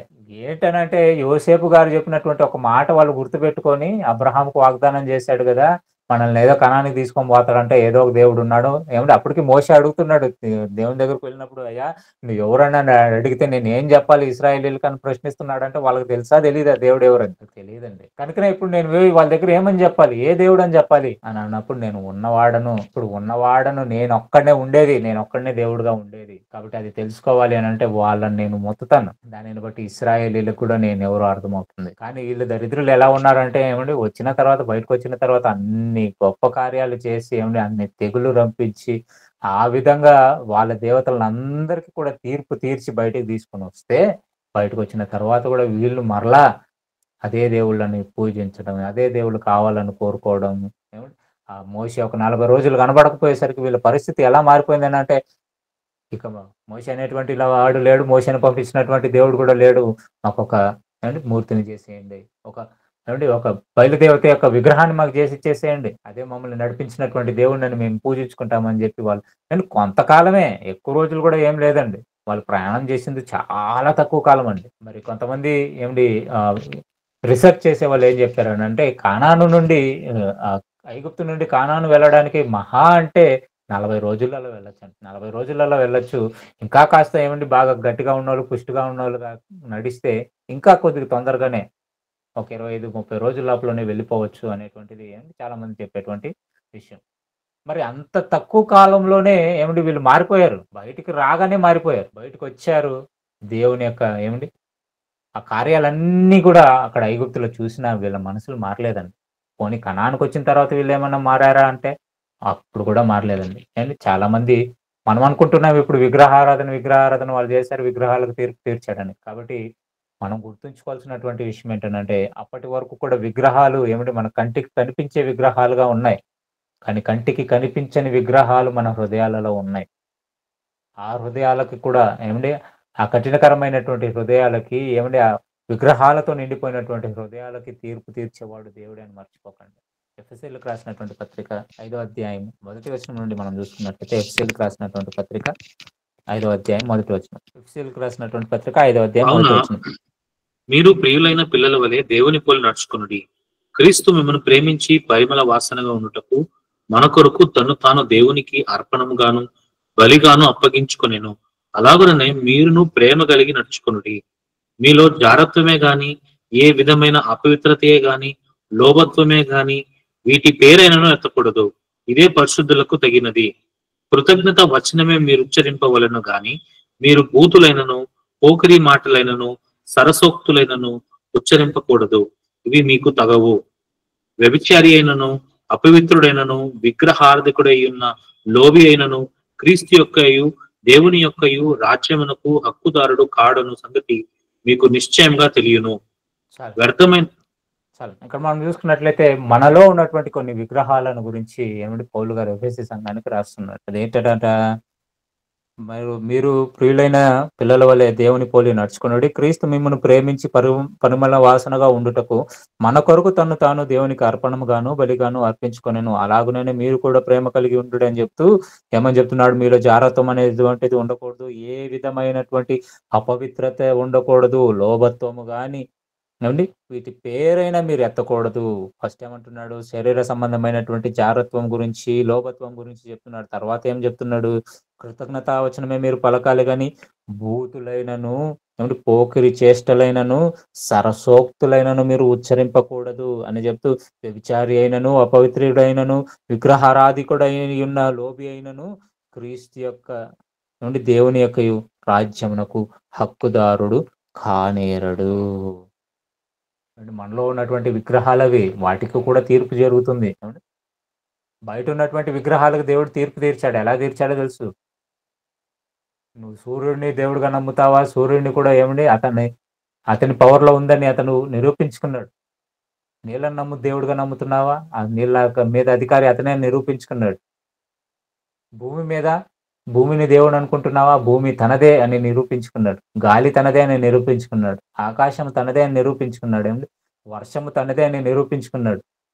ఇలా వారి దేవతలందరికీ ఏ దేవుళ్ళైతే మాకు తోడుగా ఉంటారో, ఏ దేవుళ్ళైతే మమ్మల్ని పెంచాడో, ఏ దేవుడైతే మమ్మల్ని పోషించారని నమ్మారో ఆ దేవుళ్ళందరికీ కూడా తీర్పు తీర్చేశాడండి. అవి ఆనాడు ఉన్నటువంటి విగ్రహాలు. కానీ ఈ రోజు మనలో ఉన్నటువంటి విగ్రహాలు ఎన్నో ఉన్నాయి అండి. అది వ్యభిచారమై ఉండొచ్చు, ఏమండి, జారత్వమై ఉండొచ్చు, లోభత్వమై ఉండొచ్చు, ధనాపేక్ష అయి ఉండొచ్చు, వ్యభిచారం అయి ఉండొచ్చు, ఏమిటి, బూతులై ఉండొచ్చు, పోకిరి చేష్టలు అయి ఉండొచ్చు, సరస్వతులు అయి ఉండొచ్చు, ఏమిటి, ఇవన్నీ కూడా మన హృదయాలలో నిండుకొని పోయింటున్నటువంటి ఏమిటి విగ్రహాలుగా మనకు కనబడుతున్నాయి. ఒకప్పుడు ఫిజికల్ విగ్రహాలకి, ఏమిటి, కంటికి కనిపించేటువంటి విగ్రహాలకు తీర్పు తీర్చాడు. ఇప్పుడు కంటికి కనిపించక మన హృదయాలలో ఉన్నటువంటి విగ్రహాలకు కూడా దేవుడు తీర్పు తీరుస్తున్నాడు. అది ఏంటి ఆ తీర్పు? ఏమిటి, 5వ వచనంలో ఏమంటున్నాడు? వ్యభిచారి అయినను, అపవిత్రుడైనను, విగ్రహారాధికుడైనను, లోబి అయినను క్రీస్తు యొక్కయు దేవుని యొక్కయు రాజ్యమునకు హక్కుదారుడు కాడు అనేటువంటి సంగతి మీకు నిశ్చయముగా తెలియనంటున్నాడు. మీకు తెలియని విషయమేం కాదు ఇది, మీకు తెలిసిన విషయమే. మీ హృదయాలలో ఎన్నో విగ్రహాలు ఉన్నాయి. ఆ విగ్రహాలు మీ హృదయాలలో ఉంటే మీకు తీర్పు జరుగుతుంది. ఆ తీర్పు ఏంటి? మీరు దేవుని రాజ్యమునకు హక్కుదారులు కాలేరు అంటే మీరు పరలోక రాజ్యానికి వెళ్ళలేరు. ఈ భూమి మీద మీరు బ్రతికున్నటువంటి కాలంలో ఈ విగ్రహాలన్నిటిని కూడా మీ మనసులో నుండి బయటకు పెట్టేసేయాలి. చిన్న మాటే ఏమిటి మాట్లాడేస్తుంటాం, చిన్న మాటే కదా ఏమవుతుందని అనుకుంటుంటాం. కానీ మనం మాట్లాడే ప్రతి మాట, మనం చేసేటువంటి ప్రతి పని, మనం చూసే ప్రతి చూపు, మనం చేసే ప్రతి ఆలోచన, మన హృదయంలో ఉన్నటువంటి ప్రతి తలంపులన్నీ కూడా దేవునికి తెలుసండి. మరి విగ్రహాలతో మన హృదయాలను నింపుకొని ఉంటే, ఒకవేళ ఇలాంటి విగ్రహాలతో మన హృదయాలను కనుక నింపుకొని ఉంటే ఖచ్చితంగా దేవుడు దానికి తీర్పు తీరుస్తాడు. దేవుని రాజ్యాన్ని మనం స్వతంత్రించుకోలేం. కాబట్టి ఒకనాడు ఐగుప్తు దేశానికి చేసినటువంటి తీర్పు మనకి కూడా ఉంది. ఏమండి, మనకి కూడా ఉంది. వాళ్ళకి మాత్రమే చేసేసాడు, దేవుడు గొప్పవాడని నిరూపించేసుకుంటాడని చెప్పుకోవడానికి ఈ ప్రసంగం బాగానే ఉంటుంది.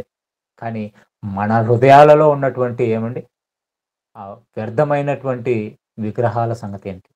దేవునికి అయిష్టమైనటువంటి విగ్రహాల సంగతి ఏంటి? వాటిని కూడా మనం తొలగించుకోవాలి కదా. వాటికి కూడా దేవుడు తీర్పు తీరుస్తాడండి. అవి కంటికి కనిపించే విగ్రహాలైనా, మన హృదయంలో నాటబడినటువంటి విగ్రహాలైనా, రెండింటికి తీర్పు ఉంది. కాబట్టి దేవుని రాజ్యాన్ని మనం స్వతంత్రించుకోవాలి అని అంటే, ఏమంటే ఆ తీర్పులో నుండి మనం బయటపడాలి అని అంటే, మన హృదయాలలో ఉన్నటువంటి ఈ విగ్రహాలన్నింటినీ కూడా తొలగించుకోవాలి. తీర్పు అనేటువంటిది లేదని మాత్రం అనుకోకండి. చాలా మంది తీర్పు అనేటువంటిది ఏం లేదండి, దేవుడు మనల్ని పుట్టించాడు కదండి, మనల్ని పిల్లలుగా చూసుకుంటున్నాడు కదండి, ఏదో ఒక దెబ్బ కొడతాడులేండి, కొట్టినంత మాత్రం మనకు పరలోక రాజ్యం ఇవ్వకుండా ఉంటాడా అని చాలా మంది మాట్లాడుతుంటారు. కానీ నువ్వు పాతాళంలోనికి వెళ్ళడము దేవుడు కూడా ఆపలేడండి. అది మీకు తెలియాలి. పాతాళ లోకంలోనికి వెళ్ళడము దేవుడు కూడా ఆపలేడు. ఎందుకనంటే నీ క్రియలు మాత్రమే నీతో వస్తాయి. అప్పుడు దేవుడు నీతో రాడు, నీ క్రియలు వస్తాయి. నీ క్రియలు దేవునికి ఇష్టమైనవా, అవి నీతో వస్తాయి, నేను పరలోక రాజ్యానికి తీసుకొని వెళ్తాయి. లేదా పాతాళ లోకానికి కూడా వెళ్ళడానికి నీ క్రియలే కారణమవుతాయి. అదే మీకు ప్రకటన గ్రంథంలో రాస్తారు. కాబట్టి ప్రియులారా, మరి ఐగుప్తు దేశంలో ఉన్నటువంటి దేవతలకు దేవుడు తీర్పు తీర్చారు. ప్రతి దేవుణ్ణి కొట్టాడు, ఆయనే నిజమైనటువంటి దేవుడని వాళ్ళు ఎదుట నిరూపించుకున్నాడు. ఫరో యొక్క తరము, మరి తర్వాత తరాలన్నీ కూడా మాట్లాడుకునేలాగా దేవుడు చేశాడు. మరి మన హృదయంలో ఉన్నటువంటి అండి ఆ చిన్న చిన్న విగ్రహాలు ఏవైతే ఉన్నాయో వాటిలన్నిటిని కూడా మనము కూడా తీసేసుకోవాలి. ఎందుకనంటే వాటికి తీర్పు తీర్చినటువంటి దేవుడు మనకు కూడా ఖచ్చితంగా తీర్పు తీరుస్తాడు. కాబట్టి ఆ తీర్పులో నుండి మనం తప్పించుకోవాలి అని అంటే అండి, ఐగుప్తులో ఇశ్రాయేలీయులు చేసిన విధంగా మనం చేయకోకుండా ఎంతగా కాపాడుకొని, ఎంతగా వాళ్ళని రక్షించినా వాళ్ళ మనసులు కఠినంగా ఉన్నాయి. కాబట్టి వారి హృదయం అంతా కూడా ఆ విగ్రహాలతో నిండిపోయింది. మాకు విగ్రహాన్ని చేయండి అని చేసుకొని ఒక బయలుదేవతని చేసుకొని పూజించారు. తర్వాత కనాను దేశానికి వచ్చారు. కనాను దేశానికి వచ్చినా కూడా వాళ్ళ హృదయాలు ఏం మారలేదండి. అక్కడికి వచ్చిన తర్వాత కూడా విగ్రహాలని చేసుకుంటున్నారు, దేవుని మందిరంలోనే పెట్టేశారు, వాటిని పూజించేశారు, దేవుని ఉగ్రతకి పాలయ్యారు. అక్కడ కూడా వాళ్ళని విడిచిపెట్టలేదండి. ఇశ్రాయేలీయులు విగ్రహాలను ఆరాధిస్తూ వాళ్ళ తట్టు తిరిగారని చెప్పి యెషయా గ్రంథంలో ఒక గొప్ప విషయాన్ని రాశాడు. తిరగండి, తిరగండి, నా తట్టుకు తిరగండి, ఆ విగ్రహాలను విడిచేసేయండి. మీరు మీరు చెట్లను మొక్కారు, రాళ్ళను మొక్కారు, వాటితో వ్యభిచారం చేశారు.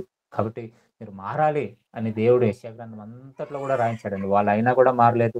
అలాగని చెప్పి దేవుడు వాళ్ళనేమి విడిచిపెట్టలేదు. నా ప్రజలు కాబట్టి నేను విడిచేస్తాను, పర్వాలేదు, వదిలేస్తాను వాళ్ళని క్షమిస్తానని దేవుడు ఏమి అనుకోలేదండి. వాళ్ళకి తగిన తీర్పు కూడా వాళ్ళకి కూడా చేశాడు. కాబట్టి నేటి ఉన్నటువంటి మనము కూడా చిన్న చిన్న తప్పులే కదా మనం చేసేస్తే దేవుడు ఏం చేస్తాడులే అని అనుకునేటువంటి ఆ మనస్సు మనలో నుండి బయటికి వెళ్ళిపోవాలి. చిన్న తప్పైనా పెద్ద తప్పైనా దేవుడు ఖచ్చితంగా మనల్ని ప్రతి విషయంలో మనల్ని చూస్తూ ఉంటాడు. మన గురించి ఏమండి తన మనసులో ఆలోచిస్తుంటాడు. కాబట్టి ఎలాంటి విషయమైనా సరే ఏమండి మనము యథార్థంగా ఎదురించి దేవుని కొరకు నిలబడాలని. ఏమండి మరి తప్పులే జరగవా అంటే చిన్న చిన్న తప్పులు జరుగుతాయి మన జీవితంలో, జరగకుండా ఏమీ ఉండవండి. ఏమండి అందరూ ఏమి ఉన్నతమైనటువంటి వారు కాదు. వాక్యమే చెప్తుంది ఎవడు నీతిమంతుడు లేడని. కాబట్టి ఏ చిన్న తప్పులు జరిగినప్పుడు కూడా మనం ఏం చేయాలంటే వెంటనే వాటిని విడిచిపెట్టుకునేటువంటి ప్రయత్నం చేయాలి. దేవుని సన్నిధిలో ఒప్పుకొని వాటిని విడిచిపెట్టుకునే ప్రయత్నం చేయాలి. అప్పుడు మనకు క్షమాపణ ఉంటుంది. కాబట్టి దేవుని పిల్లరా, విగ్రహాలకు దేవుడు తీర్పు తీరుస్తాడు. మన హృదయంలో ఉన్నటువంటి విగ్రహాలు కూడా దేవుడు ఖచ్చితంగా తీర్పు తీరుస్తాడు అనేటువంటి భయంతో మన హృదయాలను దేవుని వైపుకు త్రిప్పి మరి పరిపూర్ణంగా దేవుని యొక్క ఆలోచనలో మనందరం కూడా బ్రతకాలని మరి మిమ్మల్ని హెచ్చరిస్తూ నన్ను నేను హెచ్చరించుకుంటూ కళ్ళు మూసుకున్నట్లయితే ప్రార్థించుకొని క్లాస్ ముగించుకున్నాం. మమ్మల్ని అతి మిక్కులుగా ప్రేమించినటువంటి మా పరలోక తండ్రి, మీ పరిశుద్ధమైన ఉన్నతమైన శ్రేష్టమైనటువంటి నామమునకు మరొకసారి వందనాలు తెలియజేసుకుంటున్నాను తండ్రి. ఇంతవరకు నా ప్రభా మాకు తోడుగా ఉండి మీ మాటలను మేము ధ్యానించుకోవడానికి మీరు ఇచ్చినటువంటి సమయం కొరకే మీకు వందనాలు తెలియజేసుకుంటున్నాను తండ్రి.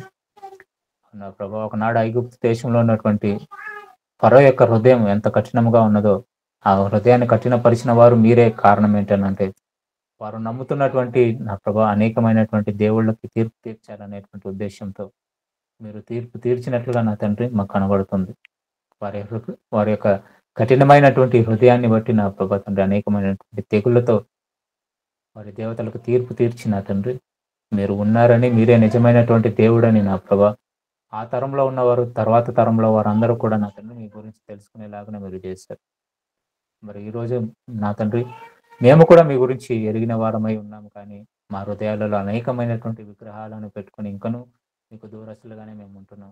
మిమ్మల్ని బాధపరిచే వారంగానే మేము ఉంటున్నాం. ఒకవేళ అలాంటి కఠినమైనటువంటి హృదయాలు మాలో ఉంటే నా తండ్రి మాలో ఉన్నటువంటి ఆ విగ్రహాలన్నిటిని కూడా తొలగించుకొని మరి పరిశుద్ధమైనటువంటి బ్రతుకుని మీ కొరకు బ్రతకడానికి, ఉన్నతమైనటువంటి ఆలోచనలు మీ కొరకు చేయడానికి మా మనసులోనే ఎప్పుడు సిద్ధపరచుకుని నా తండ్రి మా మనసంతా మా హృదయం అంతా కూడా మిమ్మల్నే ఉంచుకొని మీ వాక్యములనే నా ప్రభ మా హృదయాలతో నింపుకొని నా ప్రభ తండ్రి మీ వాక్యానుసారంగా మేము నడిచేటువంటి ఆ జీవితాలను మాకు అనుగ్రహించమని ప్రార్థిస్తుంటున్నాం. మరి ఇంతవరకు మీ మాటలు చెప్పడానికి మీరు ఇచ్చినటువంటి నా ప్రభ మీ పరిశుద్ధాత్మతోడు సహాయాన్ని బట్టి మీకు వందనాలు తెలియజేసుకుంటున్నాం.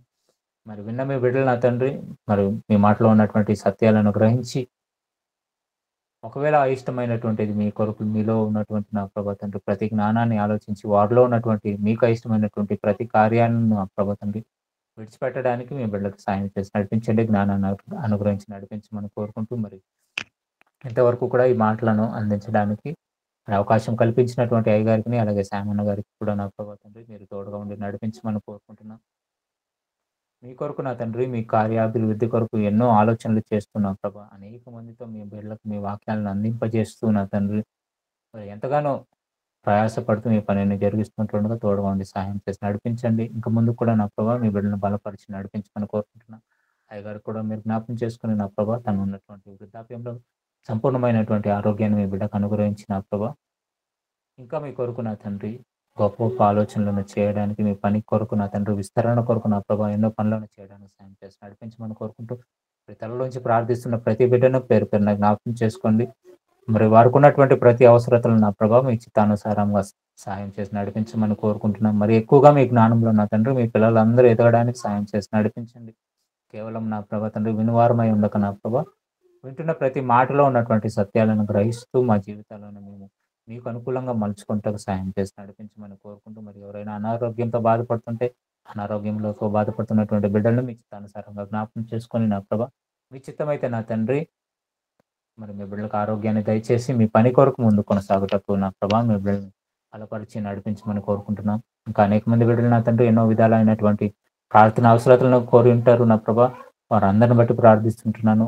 వారి ప్రతి నా ప్రభా తండ్రి మరి సహాయం ఏదైతే మీ దగ్గర వేచి చూస్తున్నారో అవన్నీ కూడా మీ చిత్తానుసారంగా దయచేసి నడిపించమని కోరుకుంటూ, మమ్మల్ని అందరినీ కూడా మీ చేతులకు అప్పగించుకుంటూ, మరి ఒకవేళ ఎవరైతే నా ప్రభా ఈరోజు క్లాస్‌లో జాయిన్ అవ్వలేకపోయారో వారందరిని కూడా మీరు జ్ఞాపకం చేసుకొని మరొకసారి నా ప్రభా జాయిన్ అవ్వగలుగుటకు సాయం చేసి నడిపించమని కోరుకుంటూ, మేమందరం ఈ విధంగా ఎల్లప్పుడూ మీరు సంతోషించి నా ప్రభా మీ కొరకు సిద్ధపడుటకు, మీ రాకడ కొరకు, మీ కుమారుని యొక్క రాకడ కొరకు సిద్ధపడి నా ప్రభా తండ్రి మీరు ఇచ్చేటువంటి ఆ పరలోక రాజ్యాన్ని స్వతంత్రించుకునేటువంటి ఆ గొప్ప ధన్యత, భాగ్యం మీరు మాకు అనుగ్రహిస్తారని ఆశపడుతూ ఈ ప్రార్థన యేసు పరిశుద్ధ నామములో ప్రార్థించి అడిగి వేడుకుంటున్నాం తండ్రి.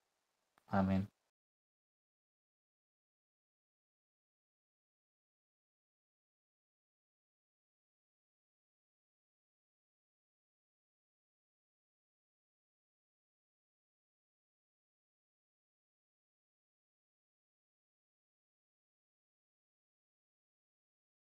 అన్న విగ్రహము అనే థాట్ ఎలా వచ్చింది వీళ్ళకి, ఐగుప్తీయులకి అనేది ప్రశ్న.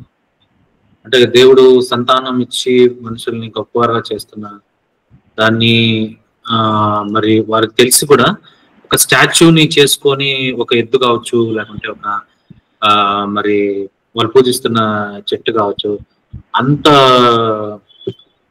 బ్రెయిన్లెస్ థాట్ ఎట్లా వచ్చింది అనేది ప్రశ్న.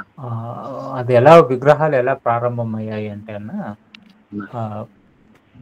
ఇప్పుడు ఉదాహరణకు చెప్తాను. ఎవరైనా మనకి ఏదైనా ఒక చిన్న సహాయం చేశారనుకోండి, దేవుడిలాగా వచ్చి నన్ను ఆదుకున్నాడు అంటాం. అది సహజంగా వాడుకలో వచ్చేటువంటి పదం. కానీ వాస్తవం ఆలోచిస్తే ఇది ప్రారంభం నుంచే ఉంది. మనకు ఎవరైతే సహాయపడ్డారో వాళ్ళందరూ కూడా దేవుళ్ళే అని నమ్మడం ప్రారంభ దశలో ఉన్నటువంటి మనుషులు నమ్మడం ప్రారంభించారు. అందుకనే సూర్యుడు మనకు వెలుగునిస్తున్నాడు కాబట్టి అది ఒక దేవుడు.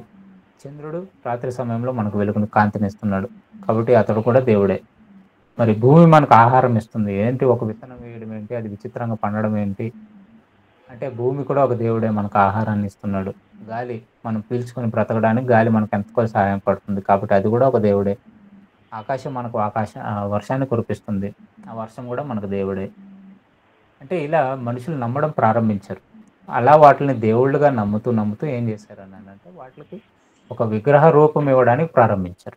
ఇది ఎక్కడి నుండి ప్రారంభమైందని అంటే మనం చూసుకున్నట్లయితే అబ్రహాము కాలంలోనే ఉంది.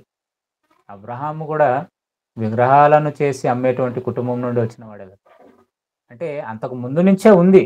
ఏదో ఎప్పుడు ప్రారంభమైందో మనం ఎగ్జాక్ట్గా చెప్పలేం కానీ మనుషులు ఒకసారి నోవహు జలప్రళయం తర్వాత వీళ్ళు ఎప్పుడైతే అందరూ కూడా విడిపోయారో, మరి దేశాలన్నింటినీ కూడా సపరేట్ అవ్వడం ప్రారంభించారో అప్పటి నుంచి కూడా వీళ్ళకు ఉండేటువంటి నమ్మకం ఏంటంటే దేవుణ్ణి మర్చిపోయారు. నిజమైనటువంటి దేవుడు వాళ్ళకి బ్రతుకునిచ్చినటువంటి, ఎందుకనంటే వాళ్ళకి చెప్పేవాళ్ళు కూడా లేరు. ఆ తరం నోవహు నుంచి అబ్రహాము తరం వరకు కూడా ఆ కాలం మధ్యలో మనం ఆలోచిస్తే 3 తరాలు గడిచిపోతాయి. 3 నుంచి 4 తరాలు గడిచిపోతాయి. ఒక్కొక్క తరానికి మనము ఒక 100-200 సంవత్సరాలు వేసుకున్నా కూడా అప్పటికే ఇంచుమించుగా ఒక 800 సంవత్సరాలు, 600 నుంచి 800 సంవత్సరాల వరకు కూడా గడిచిపోతుంది. కాబట్టి దేవుని గురించి చెప్పేటువంటి వారు లేరు. వీళ్ళేంటనంటే మనల్ని కాపాడే ప్రతిదీ కూడా దేవుడే అని వీళ్ళు నమ్మడం ప్రారంభించి వీళ్ళు విగ్రహాలకి లేదా వాళ్ళు నమ్ముతున్నటువంటి వస్తువులకి ఆకారం ఇవ్వడం ప్రారంభించారు.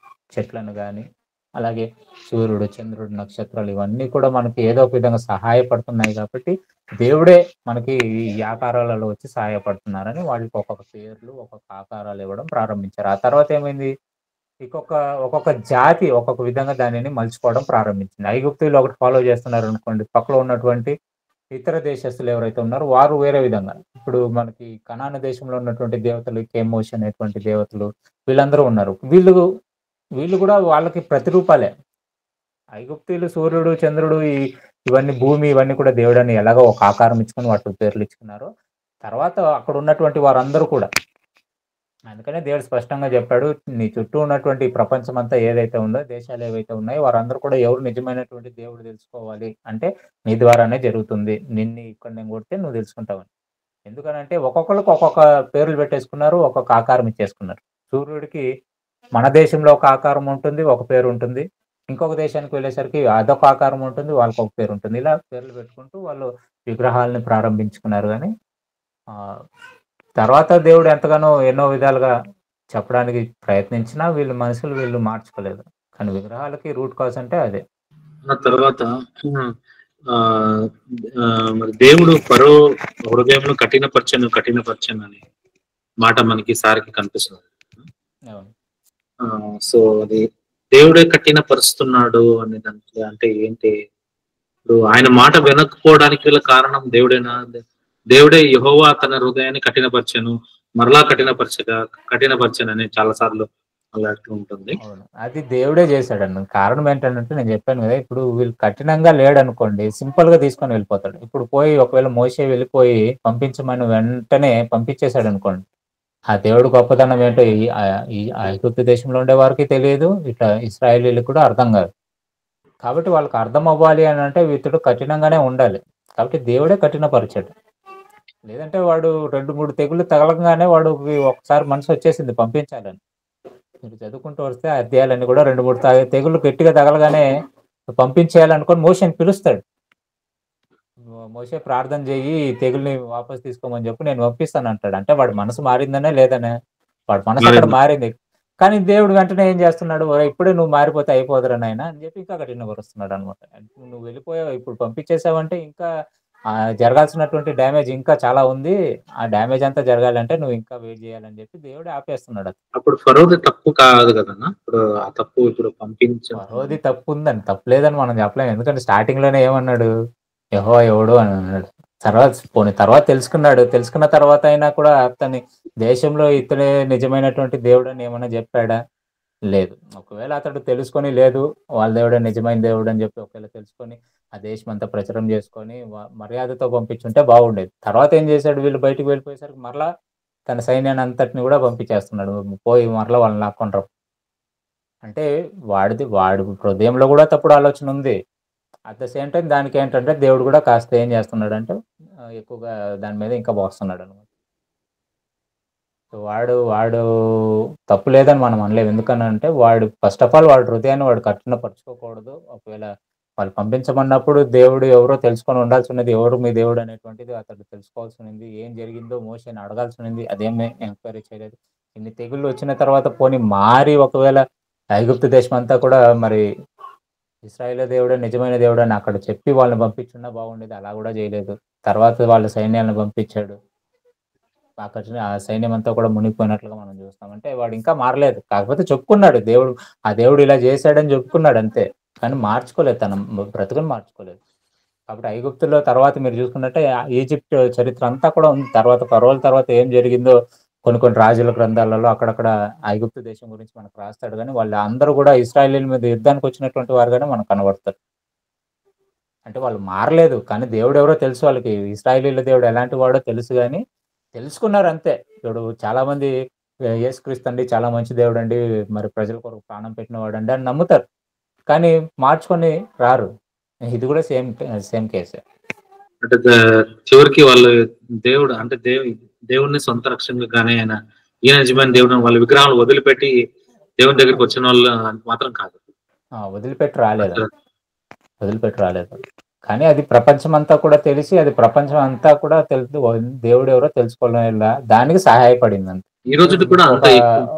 ఒక ఉదాహరణ, రాహాబ్ అనే వేశ్య ఇశ్రాయేలీయులతో మాట్లాడుతున్నప్పుడు చెప్తాది కదా, ఐగుప్తు దేశానికి మీ దేవుడు ఏం చేశాడో మీరు మార్గంలో వచ్చేటప్పుడు మరి ఎర్ర సముద్రాన్ని 2 పాయలుగా చేశాడు.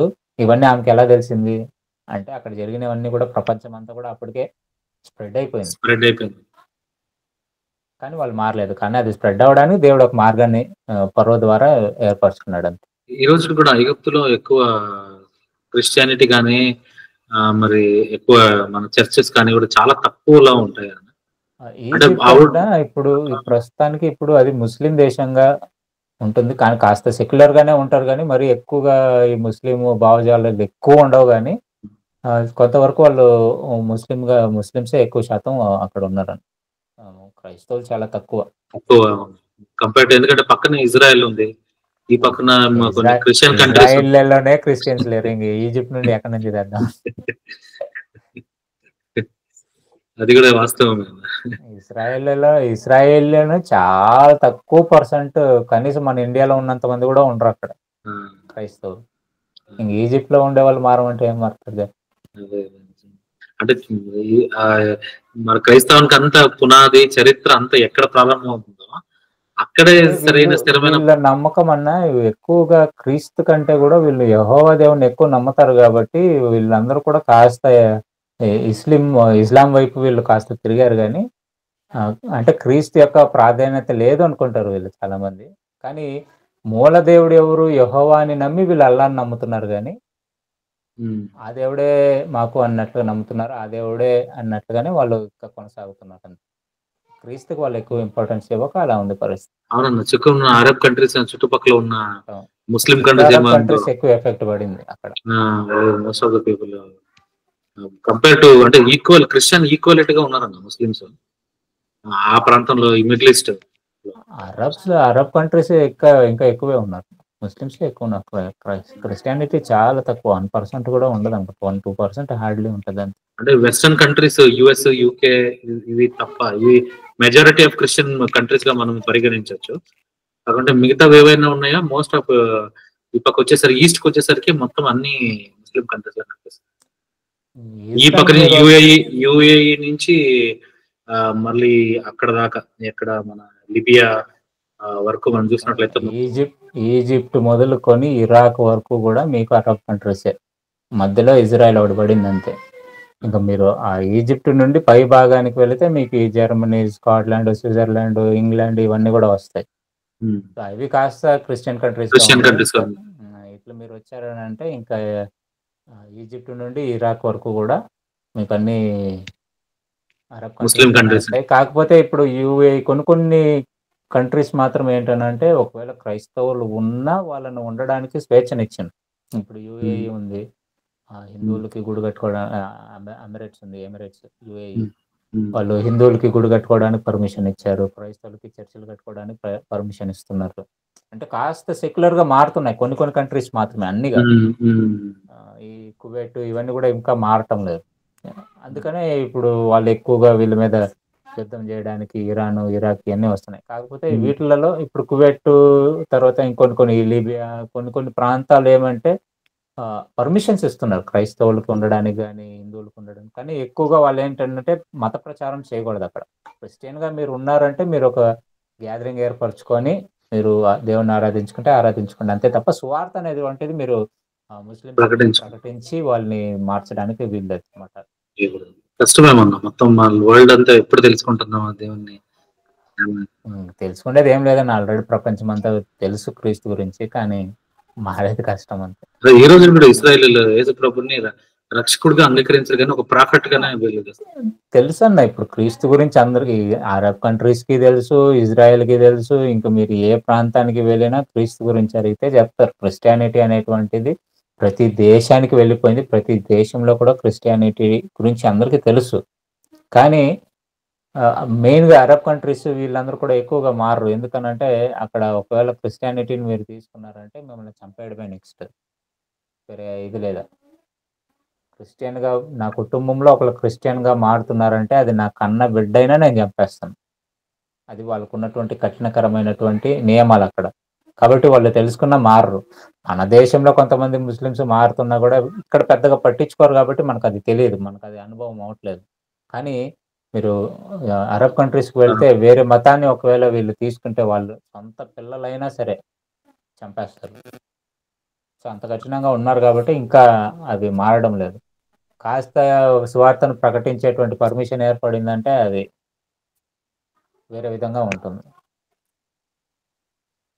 ఇది ఐఎస్ఐఎస్ ఒక 5-6 years బ్యాక్ ఒక సముద్రం దగ్గర యవనస్తులు అందరూ తీసుకుపోయి ఇరాన్, ఇరాక్ ప్రాంతంలో ఉన్నటువంటి క్రైస్తవుల్ని తీసుకుని వెళ్ళి